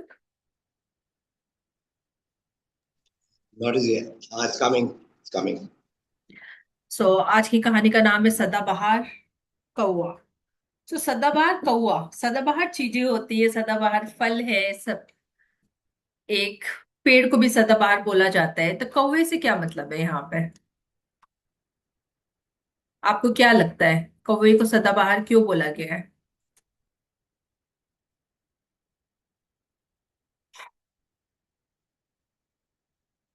दूसरा, पहले सेंटेंस में हम देख रहे हैं जल्दी सोना और जल्दी उठना एक कौवे को स्वस्थ, समृद्ध और बुद्धिमान बनाता है। तो जनरली बर्ड्स सबको पसंद है, पर कौवा एक ऐसा वर्ड है क्योंकि उसकी जो आवाज है, वो जिस तरीके से काव काव करता है, वो सबको बहुत ही परेशान करती है। दूसरी बर्ड्स जो है, उनको पक्षी जो है, उनको वो लोग बहुत ही पसंद करते हैं क्योंकि वो बहुत सुंदर होता है। और उनकी जो बोली है वो भी लोगों को बहुत ही ज्यादा पसंद आती है। बट स्पेशली कौवे की बोली लोगों को पसंद नहीं आती है, और जैसे ही कौवा आता है उन्हें वो भगाने पे उतारू हो जाते हैं। तो कोई कोई कहावत मुझे यह बताना चाहेगा कौवे के ऊपर क्या कहावत है, क्यों लोग उन्हें भगाते हैं, क्या परेशानी है? अर्णव कश्यप, आप। हाँ जी अर्णव, आप क्या कहना चाहेंगे?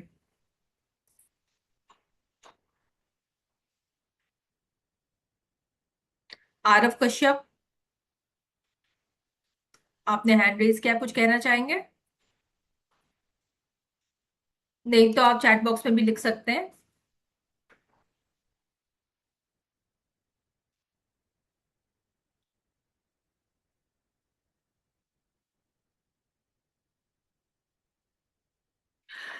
कौवे को सदाबहार इसलिए बोला गया है क्योंकि वो बहुत कंसिस्टेंट रहता है अपने अप्रोच में। वो ये नहीं देखता कि लोग मुझे परेशान कर रहे हैं या मुझे जाने को कह रहे हैं या किसी और रीजन से मुझे भगाना चाह रहा है। वो अपने अप्रोच में बहुत कंसिस्टेंट रहता है, और वो हर चीज को बहुत प्यार से कंक्लूड करते हैं। लोगों को शायद पता नहीं होगा या पता भी हो सकता है कि अगर कौवा किसी को बहुत ज्यादा प्यार करता है किसी, और इनकी आईसाइट भी बहुत शार्प होती है, और ना ही सिर्फ ये, वो समझते भी है ह्यूमन लैंग्वेज को काफी हद तक।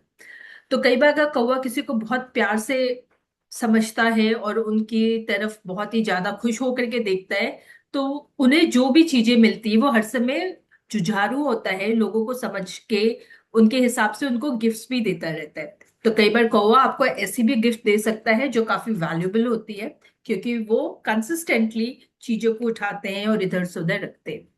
तो ये कैसे ही कौवे की कहानी है। देखिए कौवे को क्या चीजें मिलती है, नहीं मिलती है, और किस तरीके से वो लोगों को हेल्प करता है या परेशान करता है।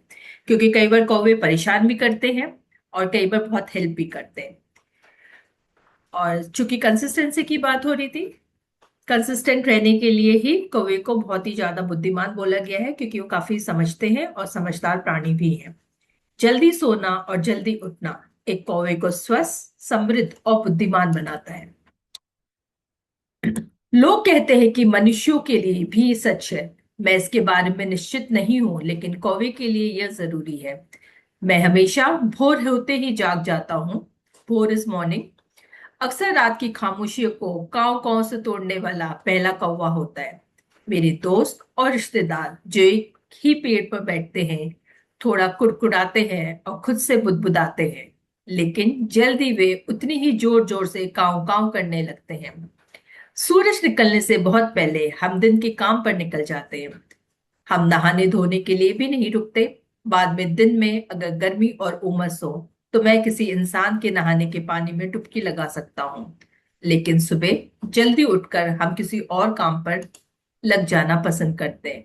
यह वह समय होता है जब कचरे के डब्बे और कचरे के ढेर खूब भरे होते हैं और हम सफाई कर्मियों की कचरा गाड़ी लाने के से पहले पहले उन्हें छानना खंगालना पसंद करते हैं। ऐसा नहीं है कि हम कूड़े के अभाव से डरते हैं। जैसे जैसे मनुष्य बढ़ते हैं वैसे वैसे उनका कचरा भी बढ़ता है। कल ही मैंने एक पुराने टाइपराइटर रिबन को कूड़ेदान खाली किए जाने से ठीक पहले बचाया था। वह कितनी बर्बादी होती ये मेरे किसी काम का नहीं था, लेकिन मैंने इसे अपनी एक चचेरी बहन को दे दिया जिसकी हाल ही में शादी हुई थी। उसने मुझे बताया कि ये उसके घोंसले के लिए एकदम सही रहेगा, जिसे वह तारघर के खंबे पर बना रही है। वह कहती है कि इसमें टहनियों के साथ साथ बांधने में मदद मिलती है। तो कोई बताना चाहेगा कि ये जो कहानी बोली जा रही है ये कौन बोल रहा है? राइटर बोल रहा है कि कोई और बोल रहा है? कौन बता रहा है ये सारी कहानी को?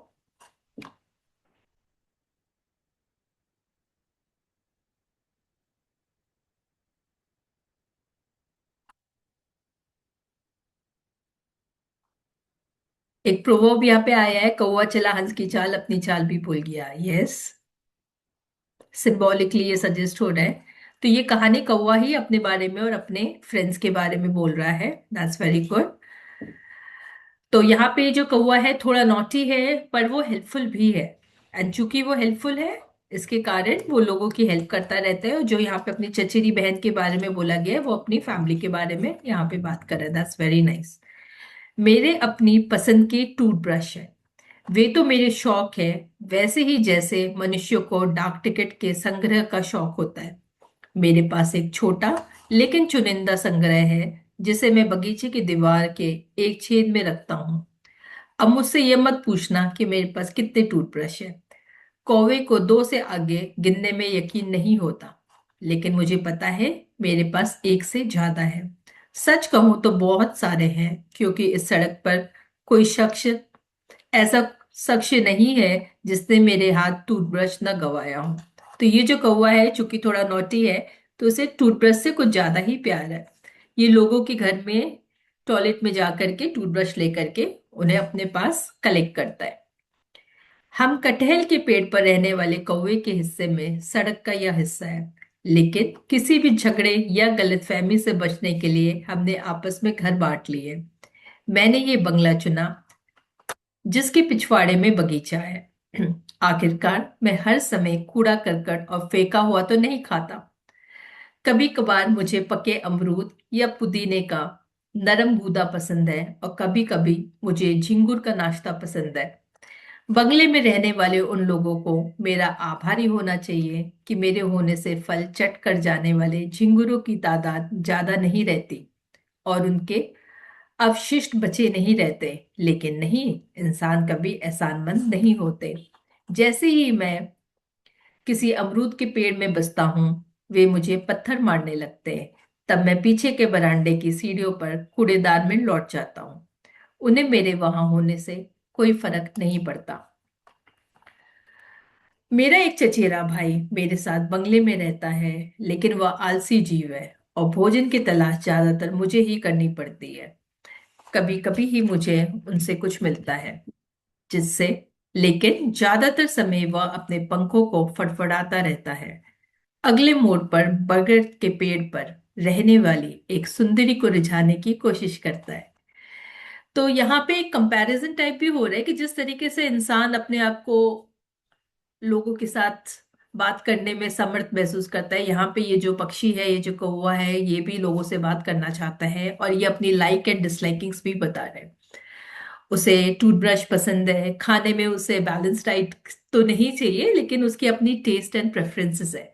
तो इतने खुल करके यहाँ पे कौवा अपने टेस्ट एंड प्रेफरेंसेस के बारे में बता रहा है कि हर समय उसे डेड मीट ही नहीं चाहिए होता है, वो उसे फ्रेश भी चाहिए होता है और फ्रूट्स उसे बहुत ही ज्यादा पसंद है। जब वो मूड में होता है तो वो बेशकीमती हो सकता है, जैसे कि उसने हाल ही में साबित किया जब मुझे बरामदे में कुत्ते के भोजन में से कुछ पाने में मुश्किल हो रही थी। इस बड़े से कुत्ते को वो इंसान बहुत तंग करते हैं जिसके पास मैं रहता हूँ। यह मॉस्टिफ कुत्ता चंगेज खान के समय की नस्ल का होने का ढोंग करता है। वह दावा करता है कि उसका पुरखा चंगेज खान रखवाला कुत्ता था, लेकिन जैसे कि अक्सर जानवरों या इंसानों के प्रसिद्ध परिवारों में होता है, समय के साथ उसकी नस्ल में गिरावट आती है और इस विशाल साथी, जिसे लोग टाइगर कह के बुलाते हैं, के साथ भी यही मामला है। उसमें ताकत तो है लेकिन दिमाग नहीं है। कई बार मैंने उसकी थाली में रसीली हड्डी निकाली है या उसकी नाक के नीचे से कुछ उड़ा लाया हूं, लेकिन अब वह शातिर और स्वार्थी होता जा रहा है। वह ज्यादा कुछ साझा करना पसंद नहीं करता और एक दिन मैं लगभग उसके जबड़े में आ ही गया था जब उसने मुझ पर झपट्टा मारा। उसके बड़े दांत तेजी से बंद हुए, लेकिन उसके मुंह में मेरे पंख की पूंछ ही आई। इस नाराजगी में इसे उगल दिया। वैसे भी कौवे का मांस किसे चाहिए। फिर भी मैंने सोचा बेहतर होगा कि मैं ज्यादा लापरवाह नहीं रहूं। एक कौवा यूं भी बाकी सभी पंक्षियों से कहीं ज्यादा होशियार नहीं होता, और मैं शर्त लगाता हूं कि वह एक कुत्ते से तो ज्यादा होशियार होता ही है। मैंने अपने चचेरे भाई स्लो को उसकी दोपहर की नींद से जगाकर कहा, अरे स्लो, हमें एक समस्या है। अगर तुम्हें आज कुछ स्वादिष्ट खाना चाहिए तो अपने पंजे या चोट से मदद करनी होगी। वह कुत्ता दिन ब दिन तेज होता जा रहा है। स्लो ने एक आंख खोली और बोला, अगर तुम जोर देते हो तो ठीक है, लेकिन तुम जानते हो कि मुझे हाथापाई करने में कितनी नफरत है। ये मेरे पंखों की चमक के लिए नुकसानदेह है। मैं जोर नहीं दे रहा, मैंने विनम्रता से कहा, लेकिन मैं आज उन दोनों के लिए खाना नहीं तलाशूंगा। अब हर कौवे को अपना खाना खुद तलाशना होगा। ठीक है, मैं आ रहा हूं, स्लो ने धीरे से कहा। उसने बमुश्किल एक फड़फड़ाहट ही की थी कि वह पेड़ से दीवार पर आ गया। करना क्या है, मैंने पूछा। सीधी बात है, हम उससे बस पुराना एक दो का खेल खेलेंगे। हम बरामदे में उड़ गए। टाइगर ने अपना भोजन शुरू ही किया था कि वो एक तेज लालची खाओ पीऊ था जो अपने भोजन को चबाते समय चबड़ चबड़ की भयानक आवाजें करता था। अगर हमें खाना खत्म होने से पहले कुछ लेना है तो हम तेजी से आगे बढ़ना होगा। मैं टाइगर के पास गया और उसका अभिवादन किया। वह चबाता रहा, लेकिन अब जल्दी जल्दी चबाने लगा।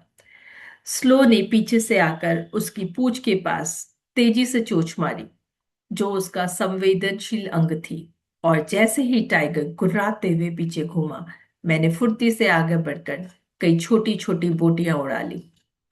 टाइगर मुझ पर झपट्टा और मैं उड़कर बगीचे की दीवार पर जा बैठा। टाइगर का ध्यान खाने से हट गया था, इसलिए स्लो ने भी अपने मुंह में जितना हो सके उतने निवाले भर लिए। क्या आप में से किसी ने देखा है कभी किसी एनिमल्स की फाइट होते हुए? आपके एरिया में, आपके घर के आसपास, स्कूल के पास, किसी पार्क में ऐसा कभी देखा आप लोगों ने?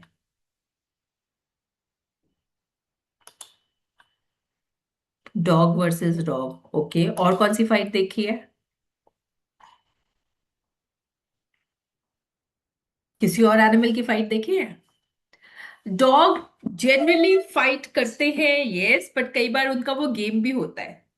Bull versus bull. डर नहीं लगा आपको बुल के साथ फाइट देखते हुए?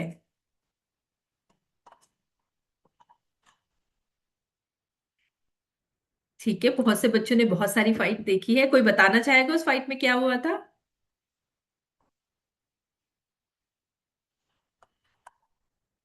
कोई शेयर करना चाहेगा? Raise your hand so that I can unmute. Yes, cat versus cat. Monkeys ने आपस में एक दूसरे का खाना छीनने के लिए बहुत सारी लड़ाई करी। बट कुछ स्पेसिफिक जिसको देख के आपको डर लगा हो या बहुत इंजॉयमेंट हुई हो, आपको मजा आया हो, ऐसा कुछ आप शेयर करना चाहेंगे?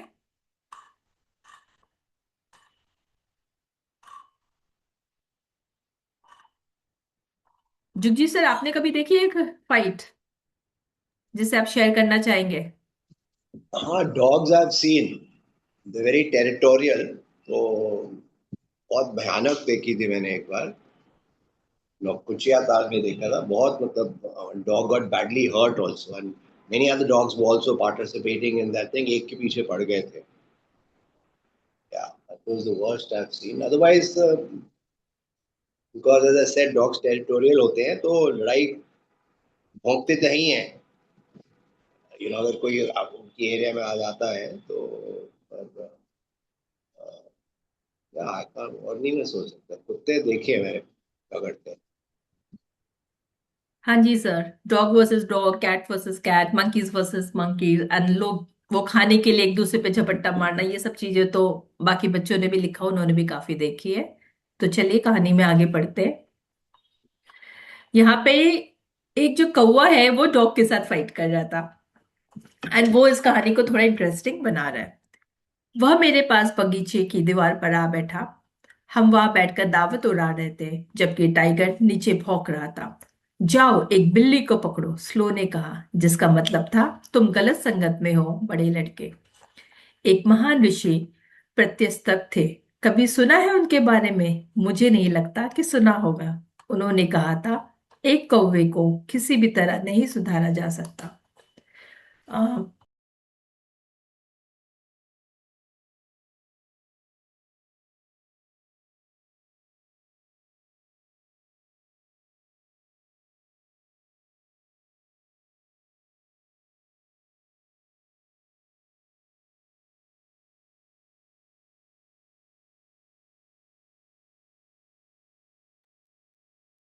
Yeah, I'll just resume now.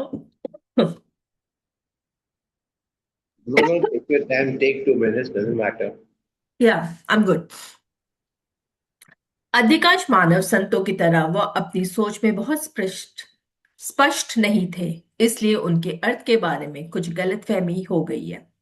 मनुष्य यह सोचना पसंद करते हैं कि उनका वास्तव में यह मतलब था कि कौवे इतने बुरे होते हैं कि विस्तार I am sorry, just 1 minute.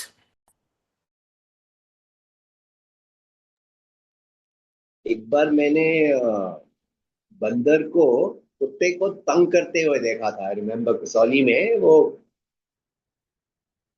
जानबूझकर वो आते थे, उसको मतलब देख के घूर के चले जाते थे, कुत्ता भौंकता रहता था, फिर आते थे, फिर वो वही मतलब उन्होंने एक गेम बना दी थी। लड़ाई नहीं हुई थी, बट वो मतलब जानबूझकर कुत्ते को तंग कर रहे थे, और कुत्ते को समझ नहीं आ रहा था, बार बार वही होके जा रहा था उनके, और वो पीछे जाते थे फिर आते थे। तो मतलब बंदरों की गेम थी।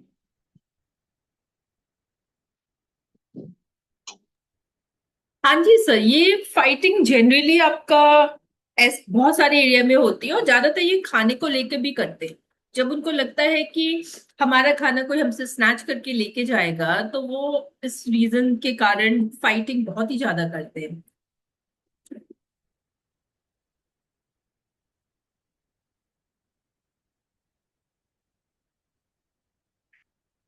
ऐसा नहीं है कि हम इंसान नहीं है। मेरा मतलब ये है कि कई बार हम अपने उच्च मानकों से गिर जाते हैं और मूर्खतापूर्ण चीजें करते हैं, जैसे एक दिन हमने लंच के समय किया। कभी कभी जब बंगले में मेज पर खाना लगा दिया जाता है, तो वहां रहने वाले परिवार की भोजन कक्ष में आने से पहले मैं खुली खिड़की से अंदर जाता हूँ और व्यंजनों पर तेजी से झपटता हूँ।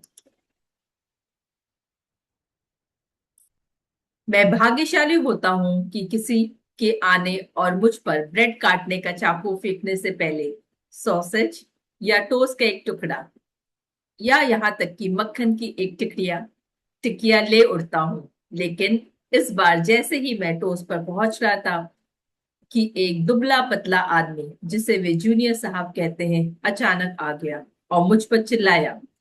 मैं इतना चौंक गया था कि बचने की कोशिश में मेज के पार कूद गया।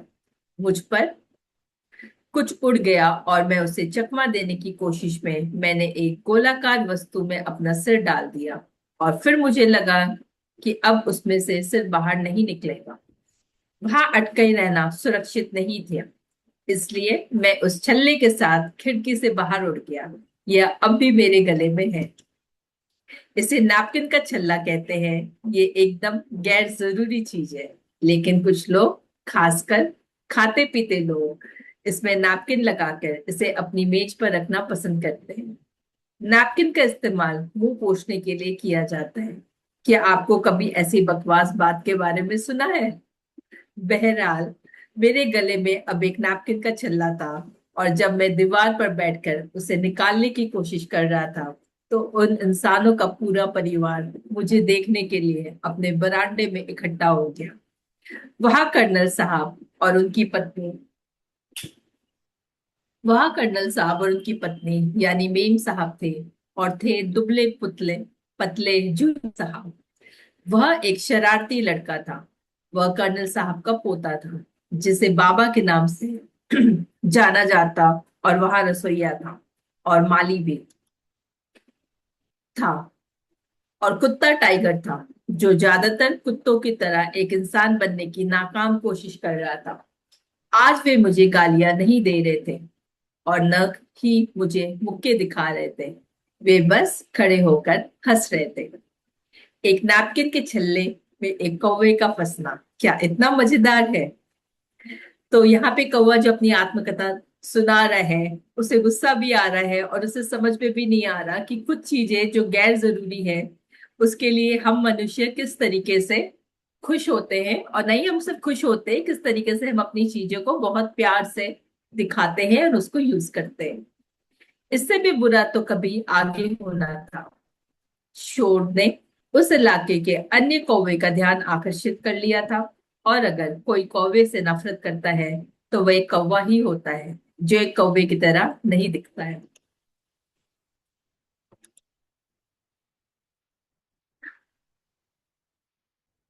और कुत्ता टाइप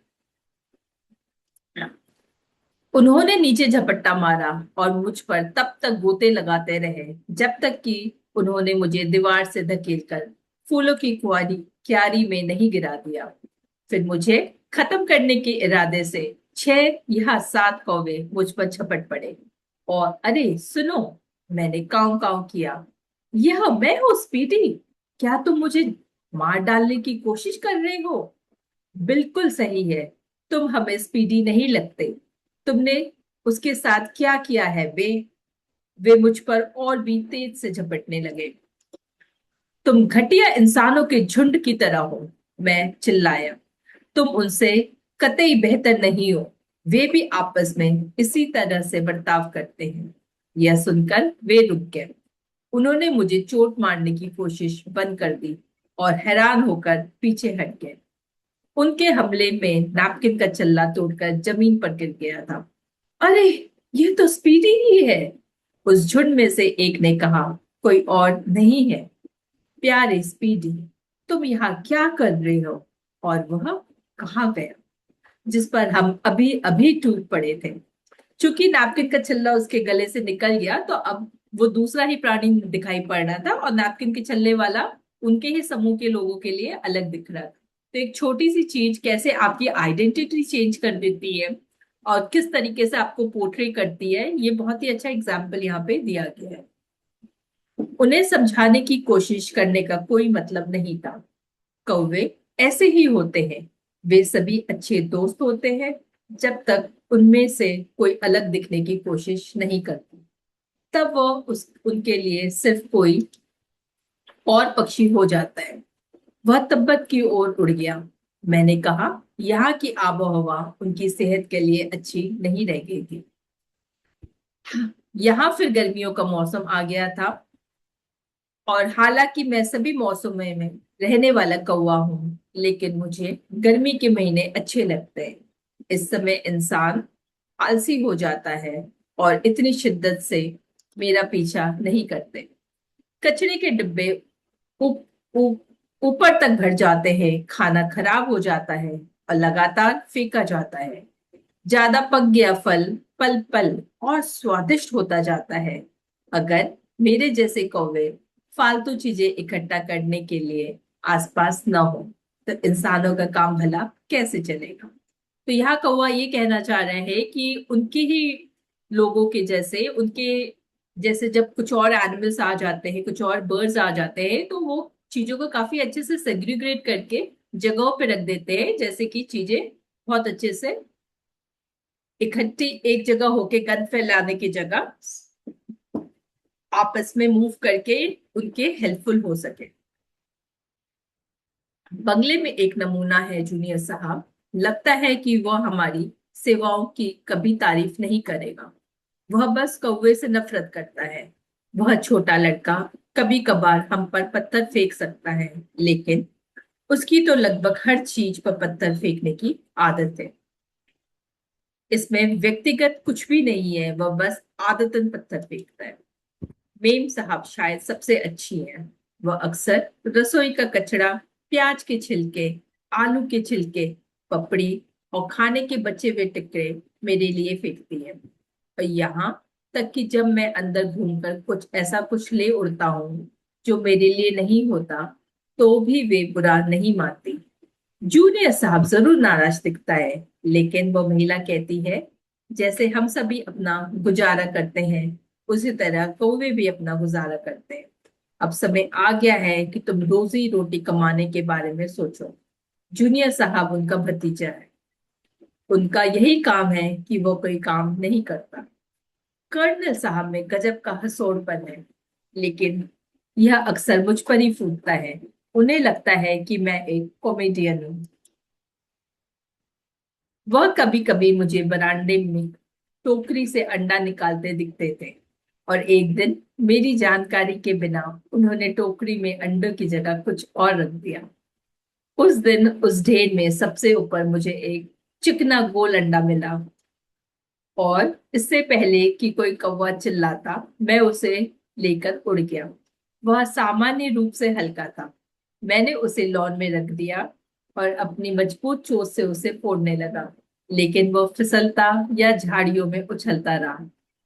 आखिर मैंने उसे अपने पैरों के बीच पकड़ लिया और उसे एक अच्छा जोरदार झटका दिया। वह फटकर खुल गया। मुझे आश्चर्य हुआ कि अंदर कुछ भी नहीं था।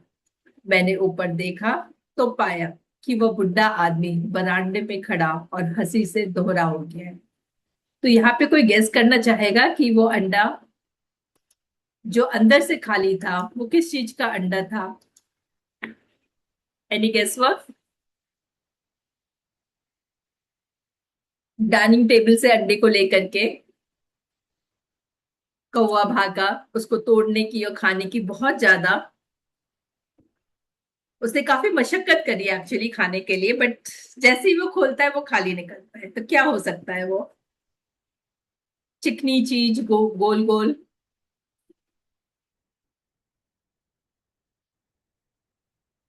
ठीक है, देखते हैं कहानी में क्या है वो चीज। तुम किस पर हंस रहे हो? मेम साहब ने माजरा जानने के लिए पूछा। देखो उस हास्यपद कौवे पर, कर्नल ने मेरी ओर इशारा करते हुए ठहाका लगाया। तुम्हें पता है कि वो हमारे अंडे चुराता रहा है? खैर, मैंने एक पिंग पोंग बॉल को अंडे के ढेर के ऊपर रखा और वह इस जाल में फंस गया। तो यहाँ पे जो मनुष्य और पक्षी की फाइट हो रही थी कि कौन ज्यादा चालाकी क्या है, तो दोनों ही एक दूसरे को परेशान करने में लगे हुए हैं। मनुष्य भी एनिमल्स को परेशान करते हैं। तो अंडे की जगह उन्होंने एक छोटी सी बॉल रख दी थी। तो दोनों को ही इस खेल में कुछ ज्यादा ही मजा आ रहा था। वह 20 मिनट से उस गेंद से संघर्ष कर रहा है, इससे उसे सबक मिलेगा। मुझे सबक मिल गया था, लेकिन मैंने अपना बदला बाद में लिया जब मैंने कर्नल के बाथरूम से एक नया टूथब्रश उड़ा दिया। तो नेचुरली टूथब्रश जब वो लेकर के गया तो कर्नल को गुस्सा भी बहुत आया होगा। और टूथब्रश एक ऐसी चीज है जो हमें रोज ही जरूरत होती है, और नया टूथब्रश गायब होना बहुत ही बुरी बात होती है।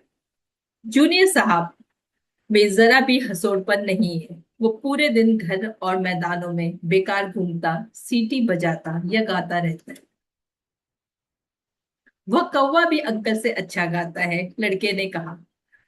वह एक सच्चा लड़का है जिसे सॉरी, लेकिन उसे अपनी ईमानदारी के लिए अपने चाचा से सिर पर चपत पड़ी। वैसे भी अपनी तारीफ से खुश होकर मैं बगीचे के दीवार पर बैठ गया और उस परिवार को अपना पसंदीदा कौवा गीत सुनाने लगा, जो मेरी अपनी रचना है। कितनी अच्छी बात है कि यहाँ पे कौवा भी अपनी रचना लिख सकता है। वो काफी ही कितना ही अच्छा कवि है। तो इनकी जो कविता है, आइए पढ़ते हैं। ओह, एक कौवे के जीवन की ये गाथा है, एक पक्षी जिसे सब जानते हैं। शापित है हम फिर भी, बिखरते नहीं है कभी भी, चलते रहते हैं चलते रहते हैं।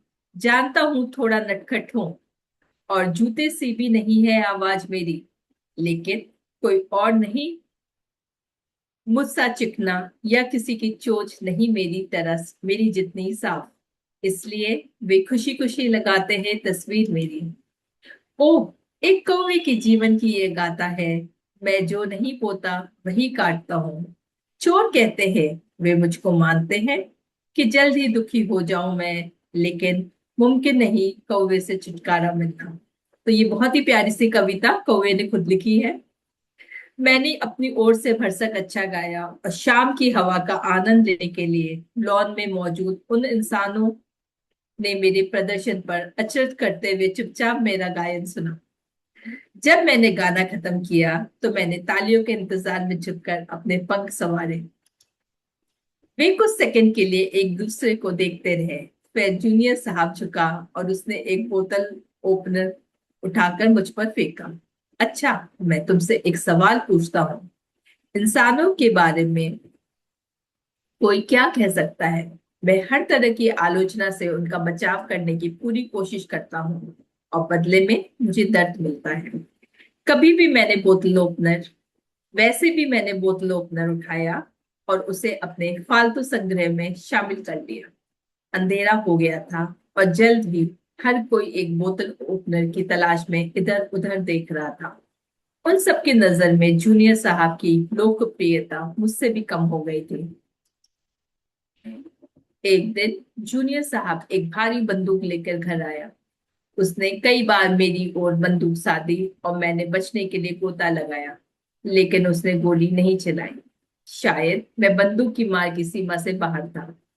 वह केवल तुम्हें धमकी दे रहा है, जामुन के पेड़ की छाया में सुरक्षित बैठे स्लो ने कहा। वह शायद नहीं जानता कि निशाने पर गोली कैसे चलाई जाए, लेकिन मैं इसे हल्के से नहीं ले रहा था। मैंने जूनियर साहब के चेहरे पर एक धूर्तता देखी थी और मैं समझ गया था कि वह मुझे लापरवाह बनाने की कोशिश कर रहा है। इसलिए मैं उसकी सीमा से बाहर ही रहा। फिर एक शाम मेरा चचेरा भाई चार्ड मुझसे मिलने आया। वह मेरे पास कर्ज लेने आया था। वह अपने संग्रह के लिए बोतलों के कुछ नए ढक्कन चाहता था और बदले में मुझे देने के लिए एक पुराना पुराना टूथब्रश लाया था। चांद बगीचे के दीवार पर उतरा। उसकी चोंच में टूथब्रश था और वह मेरे वहां आने का इंतजार कर रहा था। जब एक चमक के साथ जबरदस्त धमाका हुआ, चांद हवा में कई फीट ऊपर उछल गया और उसकी लंगड़ी लाश फूलों के बिस्तर पर गिरी। मैंने उसे मार डाला, मैंने उसे मार डाला, जूनियर साहब चिल्लाया। मैंने उस शैतान कौवे की गोली मैंने उस शैतान कौवे को गोली मार दी। जूनियर साहब बंदूक फेंककर खुशी से उछलते हुए बगीचे की ओर भागा। उसने मेरे गिरे हुए रिश्तेदार को उठाया और अपना तमगा देकर बंगले के चक्कर लगाने लगा। परिवार के बाकी लोग बरामदे में जमा हो गए थे। उसे तुरंत फेंक दो, मेम साहब ने कहा। अंकल जीत का जश्न मना रहे थे, लड़का बोला। कौवे को मारना अशुभ होता है, कर्नल ने कहा।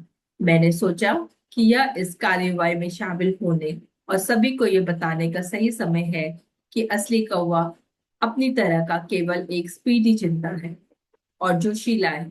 इसलिए मैंने कटहल के पेट पर झपट्टा मारा, जूनियर साहब की खिड़की से छलांग लगाई और उनका एक मोजा उड़ाकर बाहर आ गया।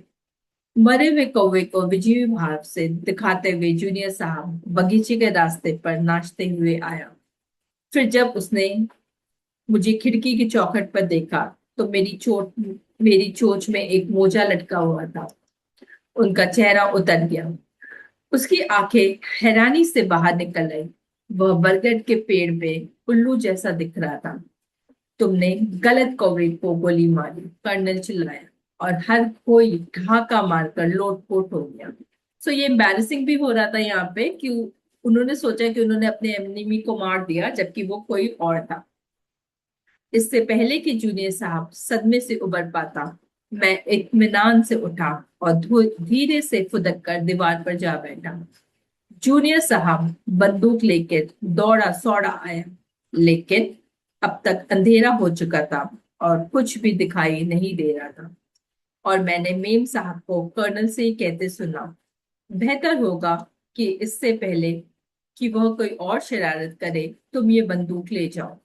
कर्नल ने बंदूक ले ली और जूनियर को घर के अंदर ले जाके उसे ब्रांडी दी।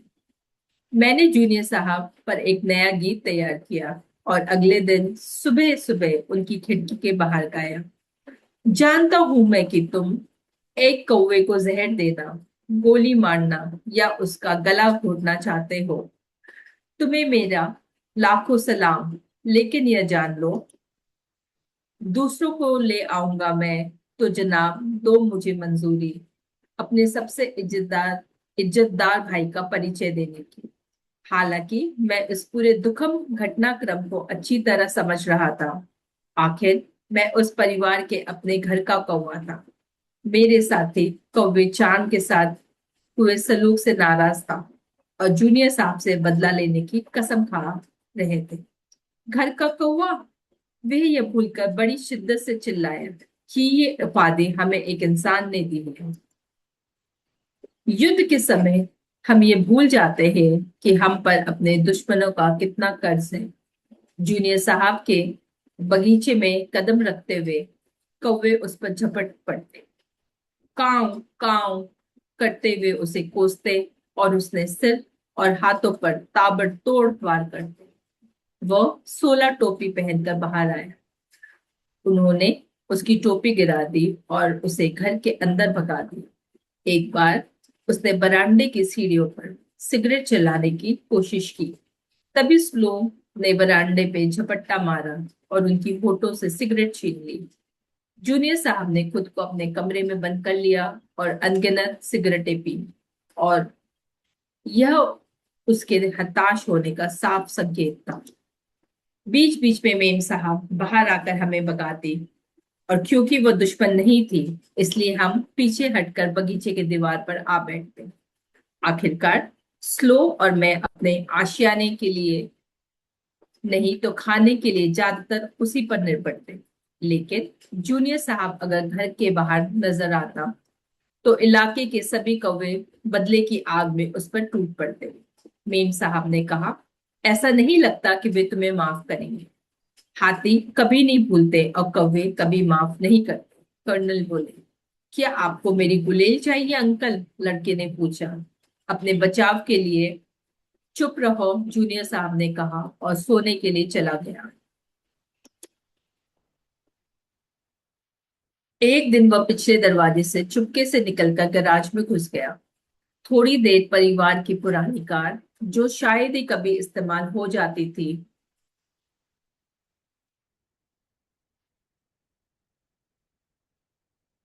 गैराज से निकली।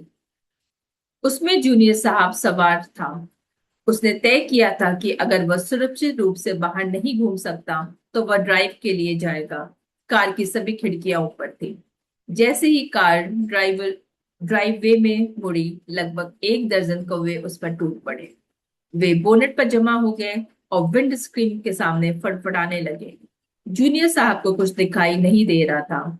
उसने स्टेयरिंग व्हील को दाएं बाएं और बीच में घुमाया और कार ड्राइववे से उतरकर एक बाड़ को तोड़ते हुए मीठे मटर के पौधे को कुचलते हुए आम के पेड़ से टकरा गई। जूनियर साहब दरवाजा खोलने से डरकर वहीं बैठ गया। परिवार को घर से बाहर आकर उसे बचना पड़ा। क्या तुम ठीक हो? कर्नल ने पूछा। मेरे घुटने कुचल गए हैं, जूनियर साहब ने कहा। मेम साहब ने अपने बगीचे की बर्बादी को देखते हुए कहा, घुटने की परवाह मत करो, मेरी मीठी मटर कुचल गई। मुझे लगता है कि तुम्हारे अंकल को नर्वस ब्रेकडाउन होने वाला है, मैंने कर्नल को कहते सुना। वह क्या होता है? लड़के ने पूछा। क्या कार के ब्रेकडाउन जैसा होता है? नहीं, वैसा नहीं होता, लेकिन इसे मन का टूटना कह सकते हैं। जूनियर साहब अपने कमरे बाहर आने या भोजन करने से मना कर रहा था। परिजन उसे लेकर चिंतित थे। मैं भी चिंतित था। मानो या ना मानो, हम कौवे उन बहुत कम लोगों में से हैं जो ईमानदारी से मानव प्रजातियों के संरक्षण की इच्छा रखते हैं। उसे बदलाव की जरूरत है, मेम साहब ने कहा। आराम ही इलाज है, कर्नल ने व्यंग्यात्मक ढंग से कहा। कुछ न करने से आराम चाहिए उसे। उन्हें स्विट्जरलैंड भेज दो, लड़के ने सुझाव दिया। हम इतना खर्च नहीं कर सकते, लेकिन हम उसे एक हिल स्टेशन पर ले जा सकते हैं। सबसे नजदीकी हिल स्टेशन इंसानों के लिए ड्राइव करके जाने पर कोई 50 मील दूर था। कौवे तो 10 मील उड़कर ही वहां पहुंच जाते। गर्मियों के महीने में बहुत से लोग पहाड़ पर जाते हैं। वो कौवे की पसंदीदा जगह नहीं है। एक बात तो है, ये एक साफ सुथरी जगह है और लोग दूर दूर बने घरों में रहते हैं। वहां कचरे में से अपने काम की चीज ढूंढ निकालते हैं। वे अक्सर सीमित थे। इसके अलावा वहां काफी ठंड होती है, इसलिए वहां पेड़ असुविधाजनक हो जाते हैं और उन पर आराम नहीं मिलता। चीड़ के पेड़ में एक रात बिता चुके मेरे एक दोस्त ने कहा कि चीड़ के कांटे और शाखाओं में आते हवा के झोंकों के कारण वह रात भर सो नहीं पाता था। मेम साहब ने कहा, चलो सब छुट्टी मनाने चलते हैं। हम एक बोर्डिंग हाउस में एक सप्ताह बिता सकते हैं। हम सभी को बदलाव की जरूरत है। कुछ दिन बाद घर पर ताला लगा दिया गया और परिवार पुरानी कार में बैठकर पहाड़ियों की ओर चला गया। अब वहां पूरा मैदान था। कुत्ता भी जा चुका था और माली सारा दिन झूले में ऊँगता रहता था। मुझे परेशान करने वाला कोई नहीं था। मैंने स्लो से कहा, हमें पूरी जगह मिल गई है। हाँ, लेकिन ये क्या अच्छी बात है? सभी के चले जाने के बाद फेंकने देने और ले उड़ने के लिए कुछ नहीं बचा। हमें अगले घर की कोशिश करनी होगी। तब दूसरे कौवे हमें खदेड़ देंगे। जानते ही हो कि वो हमारा इलाका नहीं है। हम उनकी मदद करने के लिए या उनकी मदद मांगने के लिए आगे बढ़ सकते हैं, लेकिन हमें उनका सम्मान नहीं लेना चाहिए। ये महज क्रिकेट का खेल नहीं है प्यारे। हम बाजार से या रेलवे स्टेशन पर कोशिश कर सकते थे, जहां हमेशा ढेर सारा कचरा पाया जाता है, लेकिन उन जगहों पर बहुत कड़ा मुकाबला भी होता है। स्टेशन के कौवे गिरोहबाज है, बाजार के कौवे दबंग है। स्लो और मैं नरम पड़ गए। उन बुरे कौवे के सामने हम कभी कहीं नहीं ठहरते। मुझे अभी एहसास हुआ कि मैं उस इंसानों पर कितना निर्भर हूं। मैंने कहा, हम जंगल में रहने के लिए वापस जा सकते हैं, स्लो ने कहा। नहीं, वहां बहुत मेहनत करनी पड़ेगी। हम ज्यादातर समय जंगली फलों पर नहीं जी सकते। इसके अलावा जंगल के कौवे का अब हमसे कोई लेना देना नहीं रह जाता। जब से हम इंसानों के साथ रहने के लिए आए, हम पक्षी जगत से बहिष्कृत हो गए। इसका मतलब है हम लगभग इंसान हैं। हाँ, ऐसा कह सकते हो। हमने उनमें कभी सभी दोष है और उनके कोई गुण नहीं है।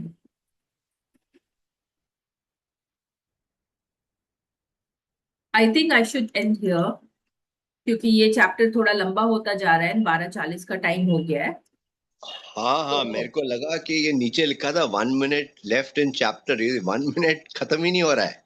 एग्जैक्टली सर, मुझे भी लगा 1 मिनट है, तभी मैं थोड़ा आगे बढ़ रही थी, क्योंकि उसके पहले मुझे 2 लगा था। तो ये चैप्टर हाँ, थोड़ा लंबा ही लग रहा है, तो इस चैप्टर को अभी हम यहीं पे एंड करते हैं। We will continue this chapter afterwards. और या कोई कुछ पूछना चाहेगा या अपनी लर्निंग के बारे में, इस चैप्टर के बारे में बताना चाहेगा? नहीं मैम, हमने वो किताब में पढ़ा था ना, इनर लाइफ ऑफ एनिमल्स, कि कैसे ये कौवे आदमी को पहचानते हैं, शक्ल पहचानते हैं। वो पीटर वॉलबीन का एक्चुअली खुद का एक्सपीरियंस है कि पहचानते हैं आदमियों को। सर एक्चुअली ये सच्ची बात है, क्योंकि जब मैं पूना में रहती थी तो वहां पे एक यूनिवर्सिटी थी, एडीटी, वहीं पे हमारा घर भी था। तो मेरे घर के ठीक पीछे एक पॉन्ड था जहाँ पे काफी मछलियां थी। तो ये जो कौवे थे, ये हमारे वरांडा में के जो कॉर्नर्स है वहां पे मछली रखते थे, वहीं बैठ के खाते थे। तो काफी गंदगी होती थी उससे। तो वो गंदगी, चूंकि मैं वेजिटेरियन हूँ, तो वो गंदगी मुझे पसंद नहीं आती थी। तो वो जैसे ही मछली रखते थे, ये कोविड के टाइम की बात है, जैसे ही वो मछली रखते थे मैं पानी डाल के मछली को नीचे गिरा देती थी। तो ये काफी दिनों तक होता रहा, 4-5 दिन तक। उसके बाद शायद उन लोगों ने मुझे पहचानना शुरू कर दिया, और जैसे ही मैं बालकनी में अपने वरांडे में आती, वो ऐसे चीखते और ऐसे मुझे खदेड़ते कि मैं अपने ही घर में एक रेफ्यूज हो गई थी। तो yes, this is my own personal experience. तभी मुझे इस स्टोरी में मजा भी आ रहा था पढ़ने में, क्योंकि मैं सोच रही थी कि मेरे साथ कैसे कैसे हुआ, किस तरीके से वो मुझे खदेड़ रहे थे, क्योंकि मैं उनका खाना गिरा दे रही थी। So with this I end today's session. Thank you everyone for joining. आपकी लर्निंग, आपका रिफ्लेक्शन प्लीज मुझे लिखिए, मुझे ईमेल करिए या व्हाट्सएप करिए। Thank you everyone, bye bye, take care.